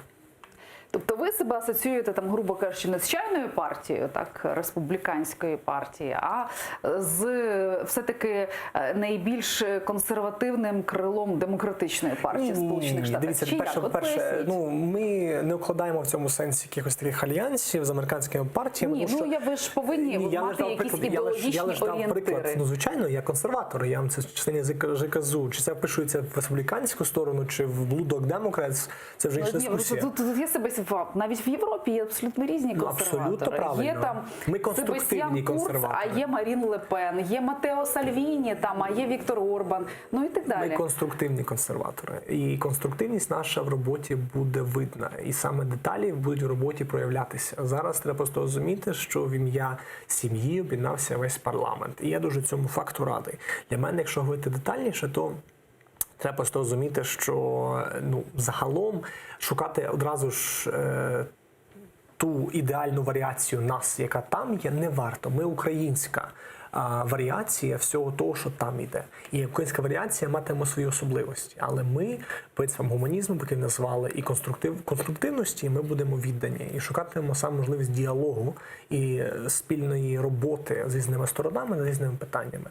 І не будемо битися, чи кидатися, чи займатися неадекватними речами. Тому для нас конструктивність – от усе. Така все-таки позиція Сороса, вона вам близька, чи ви проти неї? Дивіться, Джордж Сорос для України багато в чому створив інфраструктуру громадського середовища, яка допомогла нам потім мати і оранжеву революцію, і на Майдані революцію, потім в 2014 році. Попри те, пан Сорос по світу різноманітні підтримував питання і різноманітні близькі йому філософсько causes, причини різноманітні. І це його право, ще раз. Чи я погоджуюсь з всіма? Ні, далеко ні. Але чи я розумію, який вклад в українську демократію був? Так. І що тут сказати? Пана Сороса є право, тому що він має весь цей свій голос, підсилений всіма ресурсами, і на здоров'я. Ні, позиція там Джорджа Сороса, я не знаю, в 90-х стосовно країн пострадянського простору, вона була, він підтримував одні ідеї. Зараз він підтримує цілком конкретні якісь речі, так? Які пов'язані з політикою там ЛГБТ+. Дивіться, про громади інтеграційних орієнтацій. Дуже просто ми завжди відповідаємо на це питання. Цим питанням займаємося не ми. Наше МФО має в своєму фокусі сім'ю. Якщо ми говоримо про громади орієнтаційних орієнтацій, то ними займатимуться інші депутати і міжфракційні об'єднання. То буде міжфракційне об'єднання ЛГБТ+. Це не мене треба питати, це треба питати тих, хто займатиметься ним. Ми займаємося сім'єю. І це наша центральна постулата, мета і ціль. Оцим ми будемо в парламенті показувати конкретну роботу. А як ви взагалі дійшли до цієї ідеї? З чого це виникло? Дивіться, я консерватором став непростим шляхом. Тобто я народився у Львові. Львів – місто консервативне. Але я через підлітковий вік, в якому я знаходився, повстав проти всього того, що мене оточувало. Я знайшов, всі ці постмодерні релативістські міфи і ілюзії, які безсумнівно веселі для особливо людини, яка хоче піддавати питанню все, бо вона починає своє життя. Щоправда, з часів саме Майдану я змушений був переобдумати оцей тріумфалізм історичний, оцей підхід, що історія завершилась, є лише одна варіація прогресу, а всі інші можуть йти до чорта. Я почав розуміти комплексність трошки більше нашого світу навколишнього. Потім війна, потім всі громадські перипетії в Києві. І в цьому всьому я зміг окреслити свої пріоритети, створити сім'ю. Тепер уже в мене є син. І насправді через це все зрозуміти, що якщо ми говоримо про об'єктивні фактори і про суб'єктивні фактори, то ці вічні цінності, які передають нам з діда-прадіда, які нагадують кожного разу на свята, мають сенс, тому що вони дають структури нашому життю. Разом з тим я почав дивитись не тільки на цих ліберальних грандів, які дуже багато критиків з іншої сторони споживають. Я почав дивитися на консервативних мислителів, філософів сучасності і розуміти, що в них є дуже немало аргументацій, фактів і резону. І чим більше я став відкритим до їхнього підходу і до їхніх аргументів, тим більше я розумів, що я обрав в підлітковому повстанні брехню. Просто я зміг з неї вирости, і насправді, роз'яснюючи своїм колегам і одноліткам багато цих фактів, я чув від них насправді розуміння тої ж самої пустоти, яку дають ці всі брехливі концепти. І через це, відповідно, я став консерватором в політичному і особистому сенсі. І спілкуючись саме з українським народом, я дуже багато тих самих ноток, які їх бачив артикульованими західними мислителями, бачив саме там. І я розумів, що ця українська консервативна лінія, вона там не даремна. Тому що те нас єднає з цією історією українськості, те, що ми цінуємо, то фундаментальне, що є, а саме сім'ю. Так, давайте конкретніше, тому що це дуже загально. Пробачте, Від яких філософів ви відмовилися, на користь яких? Кого ви зараз вважаєте? От хто сформував ваш нинішній ідеологічний фундамент? Давайте говорити про те, що зараз резонує, насправді, хто ще продукує. Насправді, якщо говорити про людей, як, наприклад, Джордан Пітерсон, це психолог. Це психолог, це соціолог, насправді. Соціолог, він психотерапевт і психолог. Психіатр, давайте, якщо точніше, він психіатр. Він займався різними ітераціями цієї життєвої професії. Він написав чудову книжку «12 правил життя», так давно, але разом з тим він давав довгий час лекції, насправді, пояснюючи саме те, наскільки оці фундаментальні джерела наших знань, наших предків не можна викидати, і наскільки багато в них розуму, мудрості, і наскільки багато в них можна почерпнути. його підхід до пізнання насправді був дуже корисний саме для артикуляції численних фактів, які зараз я безсумнівно підтримую і вірю. Далі є такий американський сучасний, він пише книжки дуже пристрасно, але він ще зносить активний політичний коментатор, це пан Бен Шапіро. Він з молодих консерваторів, він колумніст з 17 років, і відповідно він постійно коментує американську реальність і насправді вельми з цікавої точки зору. І його коментарі і суперечки з оцими постмодерністами, які певні, що завершились, були дуже корисними, щоб побачити, наскільки ті погляди, які я раніше мав, наскільки вони неправильні насправді. От якщо ви такі приклади розумієте, там ще така є прекрасна леді, це ім'я не пригадаю, пробачте, називається Factual Feminist. Вона, феміністка фактів називається. Вона дуже багато бере сучасних міфів, західних, мемів західних, розумієте, там про, наприклад, провалля в зарплатах чоловіками і жінками і показує, як в деталях ці всі історії завжди розваляться на куски. Коли ти просто агрегуєш зарплати чоловіків і жінок старшим для одного, звичайно, а коли дивишся на деталі і дивишся на те, наскільки там не враховується там occupational differences, тобто різниці в професіях, різниці в робочому дні і так далі, наскільки ці речі насправді не підтверджуються. Я насправді зрозумів з цього всього аналізу ситуації. Є такий чудовий Томас Соул називається. Це афроамериканський інтелектуал, який теж пише книжки, ну чи не по одній в рік. Йому років 80 зараз, але він далі пише, працює на Hoover Institute. Він дуже цікаво збирає різноманітні меми ліберального типу і показує, наскільки під ними немає ґрунту, фундаменту і фактів насправді. І його аналіз ситуації насправді дійсно відкрив мені дуже багато речей.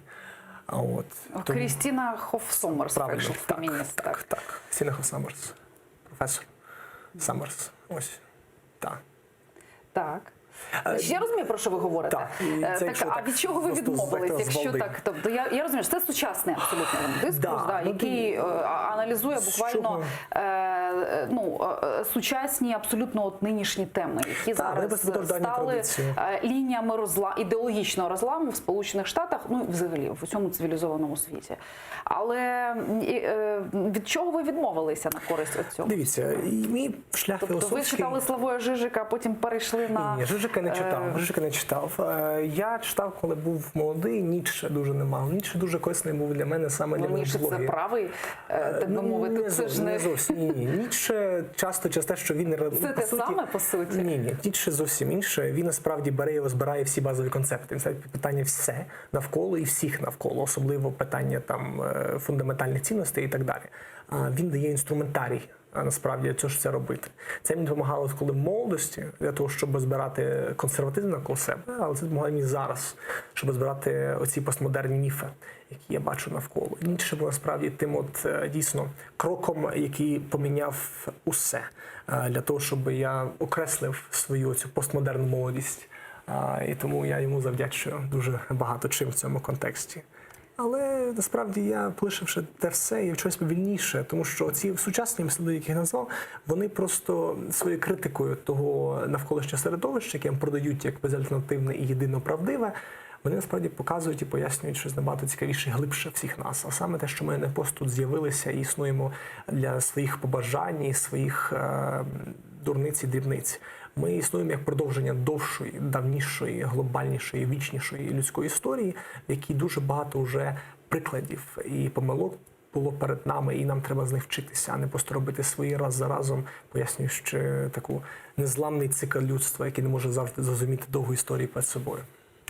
Все-таки, тобто я вам на початку ставила питання про те, чи є це спробою застрибнути в цей антиглобалістський потяг, який набирає швидкості з боку України, куди вже застрибнула давним-давно Російська Федерація, знайшла собі там місце в цьому порядку денному. Абсолютно не це антиглобалістський. Я щиро вірю в величезний позитив нашого глобалізованого світу і нашої єдності зараз. Те, що ми маємо можливість говорити з абсолютним страхом про віруси з Китаю, що має можливість користуватися сучасними технологіями, які для нас виходить продуктом з кожного континенту світу, які там поєднують продукти і дизайнуються в Каліфорнії, і виробляються в Китаї, використовуючи інгредієнти, які видобуваються в шахтах в Конго. Ні, ну я думаю, що ніхто І я тому в глобальному контексті ніякось не проти глобалістів. глобального контексту в цьому ніхто не Я проти виступає. ліберального тріумфалізму, того, що є лише одна ідея прогресу, і в цій ідеї прогресу ми всі маємо бути покірні. Ми маємо Японію. Японія, яка дуже багато з тих ліберальних максим, які часто говорять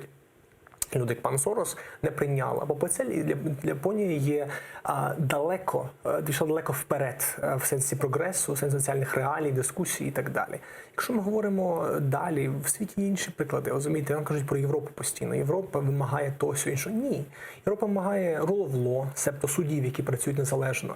Вона вимагає без корупцію.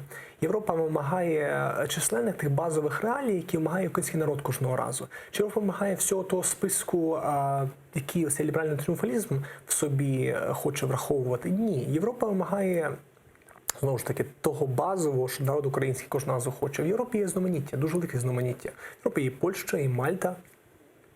В Європі є всі варіації всіх типів, всі підходи до суспільства. Тому Європа об'єднана своїм знаманіттям, а не об'єднана своєю монолітністю. Ну, я думаю, що в такому сенсі Європа мало що вимагають ті інституції, які надають фінансування певних програм в Україні. Але от читала критику вашого об'єднання від однієї ЛГБТ-активістки, яка сказала, що я поки що не стурбована цим, поки це МФО не висунуло ідею про заборону, не зареєструвало законопроект про заборону абортів. Буде законопроект про заборону абортів? Ось тут у мене стоїть ручки. Це ручки дитини, якій 8 тижнів, 10 тижнів, десь так, 8-10 тижнів. Чи я вважаю, що права народжених треба обговорювати в Україні серйозніше? Так. Я вважаю, що права народжених заслуговують обговорення. Чи я вважаю, що до легального ліміту, який носить 22 тижні, дитина не має мати ніяких прав? Ні. 12 тижнів? 22. 12 Ні, там дві межі, там одна без жодних обмежень і інша з певними обмеженнями, в яких одне з обмежень можна інтерпретувати по-різному. І тому де-факто 22 тижні. Але якщо говорити серйозно на цю тему, то треба розуміти, що права народжених мають мати увагу і мають мати діалог по себе. Чи я думаю, що треба стрибати до заборони одразу? Ні. Я не вважаю, що треба робити оцей крок, який зразу ж понесе з собою нерозуміння суспільства, що сталося. Я розумію, що радянська система, яка була, по суті, дуже простою, населення забагато ми аборти дозволяємо, населення замало аборти забороняємо, неможливо. В нашому демократичному суспільстві треба діалог, пояснення і розуміння суспільства. І тому, відповідно, в цьому контексті також буде діалог, пояснення і розуміння суспільства. Тобто ви вважаєте, що все-таки люди роблять аборти від якогось нерозуміння, що це... Ні. Я вважаю, що суспільство в Україні через реалії, які в нас залишились з Радянського Союзу, а також через бажання забути про те, що ми всі були колись зиготою, а зараз стали собою, ми всі були на різних стадіях життя, і кожна з цих стадій життя має в собі цінність, хочемо забувати про численні, там підрахунки дуже різні, але всі вони страшні, вбитих ненароджених дітей. Я вважаю, що це питання, яке треба говорити про це серйозніше. Ну, гаразд, а як говорити про це серйозніше, якщо в країні є, як правило, традиційна причина або економічна аборту, або там відмова чоловіка створювати з цією жінкою родину. Безсумнівно, тобто, це дві ключові проблеми. В різниці в демографічній, коли 10 мільйонів розрив між чоловіками і жінками, в принципі, прорахувати кількість абортів навіть на саме через це, перше, що певно ви побачите в цьому контексті, це буде те, як ми будемо вчитися в різних країн світу, які карають на серйозність чоловіків, які полишають своїх дітей і вирішують зникати з своїх сімей. Це по-перше. А по-друге, щоб створити інфраструктуру, якою ті діти, я тому назвав про сиротинців і сиріт взагалі в Україні, щоб ці діти мали можливість мати своє майбутнє в будь-якому випадку і мати сім'ї, які будуть їх любити в будь-якому випадку. Але всі ми, попри всі незлагоди життя, ми розуміємо, що ми маємо базову радість і базове щастя, яким саме життя є. Тому... Ну, гаразд. Тут ви кажете про всі ці речі. Іншою рукою партія «Слуга народу» і уряд ініціюють законопроект, нове трудове законодавство, яке дозволить звільняти вагітних, яке дозволить звільняти будь-якого найманого працівника. З усіх тих причин, з яких раніше звільнити його було практично неможливо. розумієте, це якийсь такий от дивний шпагат. Дивіться. Дуже часто люди беруть наші закони на ранніх стадіях, і вони судять по них всі їхні мінуси ранніх стадій, судять по все і вся. Прем'єр Гончарук прямо сказав, що в нас в країні легше розлучитися, ніж звільнити найманого працівника. Правильно, але чи ці причини, по які ви назвали, будуть там, чи вони будуть переформульовані, чи вони будуть змінені, чи вони будуть скасовані, це гарне питання. Але це ідеологія, він її чітко окреслив. Ні, дивіться, ідеологія, тут немає ідеології. Тут є просто реальність нашої країни, в якій численні корупціонери вони не народжують надто часто. Вони просто беруть собі декрет і перечекають той реформістський уряд, і потім, коли він піде, закінчується, вишлють його, тоді він знову поновиться на посаді. Проблема далеко не в історії з декретом. Проблема надто часто в історії з людьми, які користуються надто часто в державних посадах своїми оцими уявними причинами, щоб ніколи їх не втрачати. І в цьому контексті пан Гончарук має рацію. Але цей трудовий кодекс не ідеальний, і я отримав звернення від членів своїх друзів з кола людей, які працюють у звільних профспілках України. Це не горизвісні ФСПУ, а це якраз профспілки, які сформовані людьми вже на волонтерських засадах, і там вже якась реальна робота ведеться, щоб підтримати один одного, щоб там різні елементи цього всього покращувати. Я говоритиму своїм колегам, бо я не експерт в цьому питанні, і казати мені, що мені розповідали, і як можливо це все покращувати. Ось, так, а все-таки ви будете за це голосувати чи ні? Ще раз, я не думаю, що... за таку норму, якщо вона буде про те, що вагітних жінок або жінок, які перебувають в декреті, можна звільняти. Ви будете за це голосувати чи ні? Дивіться, давайте ми поговоримо це повногранно із експертами, з лучними людьми. Я не вважаю, що це нормально звільняти жінок, які вагітні, і жінок, які в декреті. Але якщо позиція фракції така, ми поговорили з інвесторами, інвестори кажуть... Ні, інвестори, по-перше, ні інвестори, ні фракції не мають позиції «давайте так або ніяк». На фракції завжди обговорення. Оці всі знаманітні крила партії, як ви казали членні рази, вони обговорюють постійно між собою. Вони познають аргументи, їм дають контраргументи, деколи емоційно. Крила – це ті 15 груп? Ні, це ще. Крила – це швидше, оце, що сказав пан Корнієнко. Ліберали, консерватори і так далі. І між ними є діалог постійний.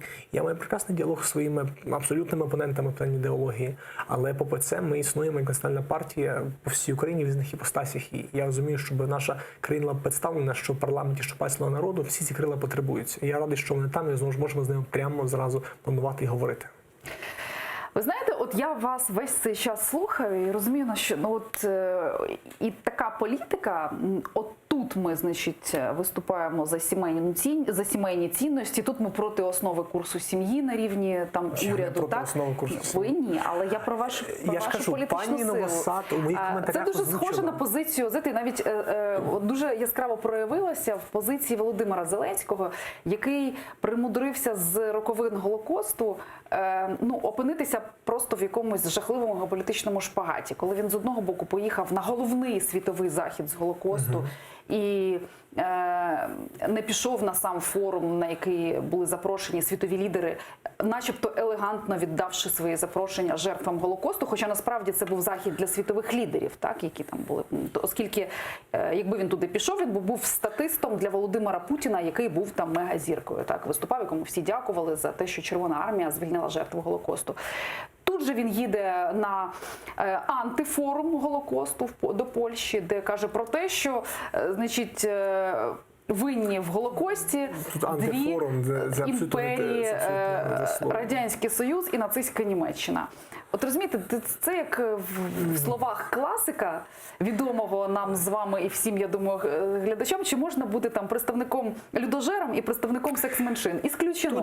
Тут швидше фантазія стане шпагат, ніж реальність. В реальності все абсолютно когерентно. От те, що є тепер таке МФО, і стільки в ньому людей є, це можливість переговорити про всі ці питання, які ви згадали, впевненіше. І мати розуміння, що в цих дискусіях з тобою численні колеги, які теж підтримують тебе у цьому обговоренні. Це перше. Друге, про цю історію з Ізраїлем. Треба розуміти, що окрім спекуляцій, пристрасних спекуляцій в медіа, реальності ми не бачили нічого від офіційного. Чому? Є офіційна заява Яд Вашем, які були, м'яко кажучи, дуже здивовані позицією Володимира Зеленського. Чи влади Ізраїлю? пан Нетаньяху прем'єра? Чи Було б дуже дивно, якби пан Нетаньяху висварив Володимира Зеленського за відсутність але пан на Нетаньяху заході цього Яд Вашем. не мав проблем з тим, щоб конкретно і чітко окреслити свою позицію щодо інших лідерів світових, які вели себе недостойно чи не ідеально щодо роковин Холокосту. Якщо говорити про позицію в Польщі, то знову ж таки є повне розуміння, що саме змова в пакті Молотова-Ріббентропа зробила можливим першочергові перемоги Гітлера і дала можливість мати весь той ресурс, щоб вбивати абсолютно в жахливих кількостях, неуявних кількостях єврейський народ. І саме тому позиції слова пана Зеленського абсолютно правильні в цьому сенсі, бо, пробачте мене, але саме те, що поділили і дали таку вільну фріхенд, вільну руку в Польщі, почало все те, що вбило європейське єврейство. Я розумію вашу позицію, я розумію, про що ви зараз кажете і так далі. Але це, розумієте, слабо корелюється з, власне, тим порядком денним, який лунав на форумі в Ізраїлі, в Єрусалимі, де казалося про те, що Червона армія звільнила Перший український фронт, я нагадаю. Це сказав Володимир Зеленський в Польщі. Якби він сказав це в Ізраїлі, це, звичайно, був би мужній вчинок. А так, це розтяжка, в якій він опинився. Ще раз, тут чомусь дуже багато сторін в Україні стараються завжди бачити якусь зраду, коли її немає. Коли є просто, знову ж таки, можливість, по-перше, бути з єврейським народом в Ізраїлі в момент роковин жахливої трагедії Шоа, Холокосту, і потім бути, знову ж таки, в Польщі, щоб згадати і далі про це поговорити, і причини цього поговорити з польським лідером. І тут немає ніяких розтяжок, тут є лише повногранне розуміння того, що ця трагедія, безумна трагедія, сталася через рішення тоталітарних режимів працювати разом. Тут нема жодної розтяжки, тут якраз є повне розуміння того, що джерело цього питання тоталітарні режими, які не мають вже більше ніколи бути. І ще раз, Червона армія, якщо ми говоримо про неї, мала в собі різноманітних людей. І, знову ж, не всі вони були... Український фронт складався не тільки з українців. Знаю. Не всі вони були Молотовим, який підписував з Ріббентропом цей пакт. Не всі вони були Сталіним, який давав можливість це підписувати і виконувати потім домовленість так званої дружби з нацистською Німеччиною, подавати їй всі ті ресурси, які могли завоювати Францію і Європу. Тому... Дуже складно, давайте будемо відвертим, будучи євреєм, не поїхати на головний захід з Голокосту, який відбувався в Ізраїлі. Це було б нелогічно, абсурдно, і викликало б дуже багато питань. З іншого боку, поїхати в Польщу на захід, який, по суті, був альтернативним. Так? Тому що Анджей Дуда не поїхав на захід в Ізраїль, оскільки він був там, виглядав би як хлопчик для биття, і вдома в Польщі його виборець за це не погладив би по голівці. Так? Це було б сприйнято досить критично, навіть якби не публічно. Так? Є також позиція Балтійських держав, які також вирішили долучитися до цієї історії. А президент Зеленський, він вирішив і там, так би мовити, відзначитися, що закінчилося недовірою і з того боку, і з того боку. Дивіться. Хіба не краще визначитися з позицією і йти з нею до кінця? Дивіться, тому що я комунікую регулярно і з польською стороною, і з стороною ізраїльською, давайте я отримую від них повногранну картину, саме від офіційних Єрусалима та Варшави, і тоді ми можемо говорити про це. Бо зараз, ще раз, чесно, наша медіа постійно, кожного дня шукає скандал там, де його немає. Воно змоктує з пальця шапку, який шукає зайця, якого не існує. В реальності є, ще раз, те, що ми мали можливість долучитися до усіх заходів, які цю жахливу роковину згадують і про неї говорять, і дивляться на причини, які ніколи не мають повторитися вже в історії людства. І я радий, що Зеленський мав можливість бути долученим до подій в Ізраїлі і до подій в Польщі. В результаті Володимира Зеленського російські спікери називають вже націоналістом, продовжувачем політики Порошенка. Давно це вже робили вони. Перші особи вже це стало переломним моментом. Ні, я пам'ятаю, що як були і вже навіть заговорили про те, що крихке взаєморозуміння, яке встановилося між владами двох країн, Росії і України, і та політика, на яку був націлений президент останнім часом щодо Росії, вона ніби як може зруйнуватися. Дивіться, тут російські медіа часто артикулювали все, що Чому хотіли медіа? Там пристрасно. і помічник президента, і речник офіційний президента. Дивіться, давайте по діях ми це все подивимось. Тому що ще раз, тут судили, я пам'ятаю дискусію про Нормандію, ми мали про Париж, точніше, і там цитували третю прибиральницю другої в вежі Кремля, щоб сказати, що Росія має таку позицію чи позицію. Ще раз, давайте дочекаємося результатів цього всього процесу. Ми зараз маємо дуже багато кроків, які дають надію на те, що щось поміняється. Це і про відставку батька Новоросії Суркова, а це і про ситуацію з обміном полонених, це і про ситуацію з зменшенням, а не закінченням обстрілів на Сході. Ці всі речі вони дають надію. Ну, ще раз, якщо говорити просто ситуацію на фронті, то вона не вирішилась навіть близько. Ми маємо мертвих людей постійно, і ми маємо вбитих наших солдатів. З моменту Нормандії і домовленостей ми маємо понад 30 загиблих. Знаю. І я по це, і я поясню, що Нормандія це ж не останній раунд Нормандії. Наш ще Берлін. І зрозумійте, в моєму комітеті законних справ ми якраз постійно слухаємо МЗС і інших гравців, які приймають в цьому участь. І ми якраз від них чуємо про причини оптимізму та песимізму. Через це я не спішив би давати вирок чи давати абсолютно. Тут ми теж маємо такий самий шпагат. Ми на офіційному рівні кажемо, що ситуація покращилася і завдяки розведенню стрілянини немає. А в реальності в точках розведення ми маємо жертв, в тому Золотому 4, яке зараз стало хутором Вольним, ми маємо вже не одного загиблого. Ну і щоденні смерті і каліцтва на фронті, вони, якщо порівняти з ситуацією 19-го, 18-го року, коли теж були новорічно-різдвяні перемир'я, пасхальні перемир'я, там перемир'я до збору врожаю, так і так далі, вони, як правило, витримувалися. І на Новий рік жертв традиційно мало. Всі йдуть святкувати, і зима взагалі не сезон для війни. Так? То ця зима, вона абсолютно кривава зима, вона за статистикою своєю нагадує вже ті періоди, коли, власне, до речі, і Петро Порошенко теж активно домовлявся з Російською Федерацією. Там 16-й рік, 15-й рік. Дивіться, тут важливо ще раз те, що зараз у нас в країні багато сил ратують за різне. Там теж в Росії багато сил ратують за різне. Треба розуміти, що в Росії вирішує одна людина. І дискусія продовжиться саме з цією людиною в Берліні в скорому часі. І буде можливість отримати реальний або результат, або розуміння того ж плану Б, про який і пан Єрмак, і пан Зеленський, і я артикулювали численні рази. Що в нашому контексті ми розуміємо, що коли ми говоримо про пана Путіна, то говорити про якісь гарантії дуже тяжко. Але є розуміння того, що український народ хоче миру, і ми дивимося на різноманітні площадки, де цей мир можна шукати. Ми почали, маємо певні результати, і причина для оптимізму разом з цим – це при полонених. Але чи кінець цього процесу близько, бачимо в Берліні.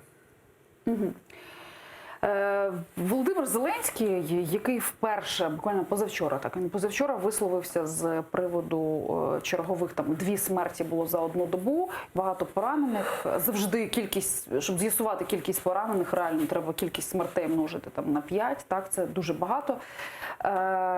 Він висловив жаль, співчуття там і так далі, навіть не назвавши імена тих людей, які загинули, і не сказавши, і він щоразу уникає будь-яких там закидів на адресу Росії. Він ніколи не казав про те, що Росія вбила чи Росія ворог. Він завжди там знаходить якісь ефемізми для того, щоб пояснити ситуацію на Сході. І ось і цього разу, маючи от таку ситуацію в післяноворічний період, нетрадиційну для попередніх там сезонів аналогічних, так, він навіть цього разу не сказав нічого там про поганого про Росію, намагається утримуватися.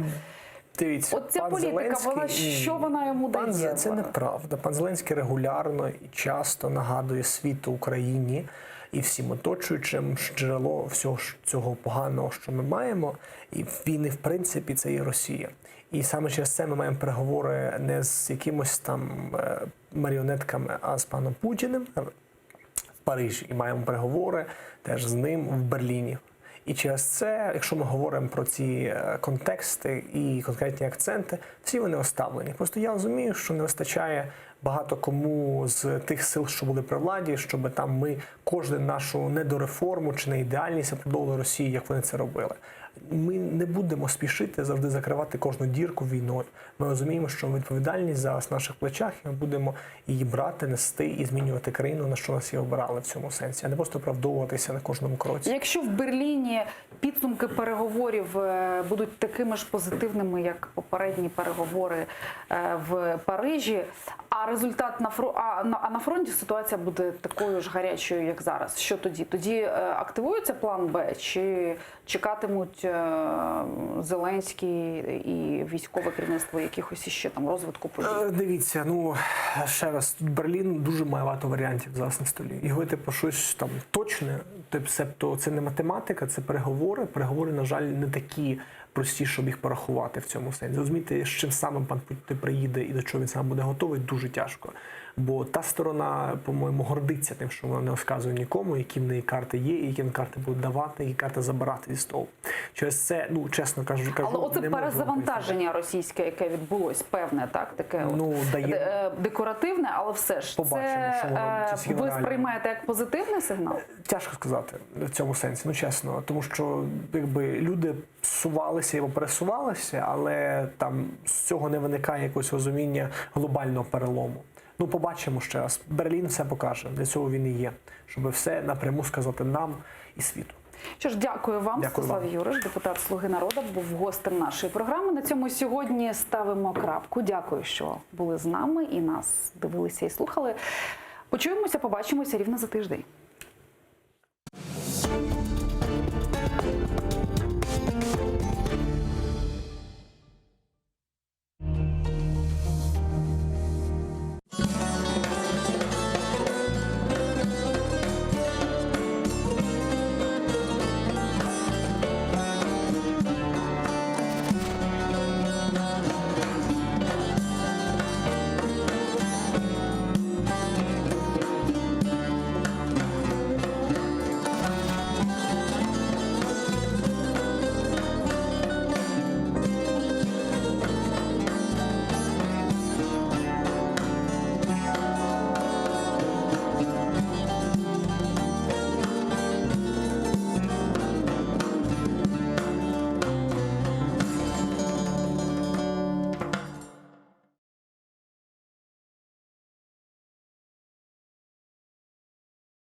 Селям алейкум, эфирде нәтиже программасы. Бүгін январьнан 28 студияда Слереченмен Шевкет Аматулаев чалышам. Сентябрь айында руслар Қырымда қанунсыз ерлі сайлауларына кечергені үшін Европа бірлігі Русияге қаршы санкцияларына кеңлештірді. Санкциялар жедвеліне да 7 инсан қошылған. Бұл сөзде губернаторлар ве сайлав комиссия азалары. Қара жедвелге ақиярның вақтынче елбашысы Михаил Разважаев, Ақияр парламентнан елбашчы муавины Екатерина Алтабаева, Қырымнан ишгалчилер акимиетнан башы Юрий Гацанюк көрсетілді. Эпсіне Европа бірлігі мемлекетлеріне кырышны ясақ етіп, Европада олған активлеріні бұзлаттылар. Қырым ишгалі себебінден уммен алғанда 177 инсан ве 44 шirket санкция жедвелінде.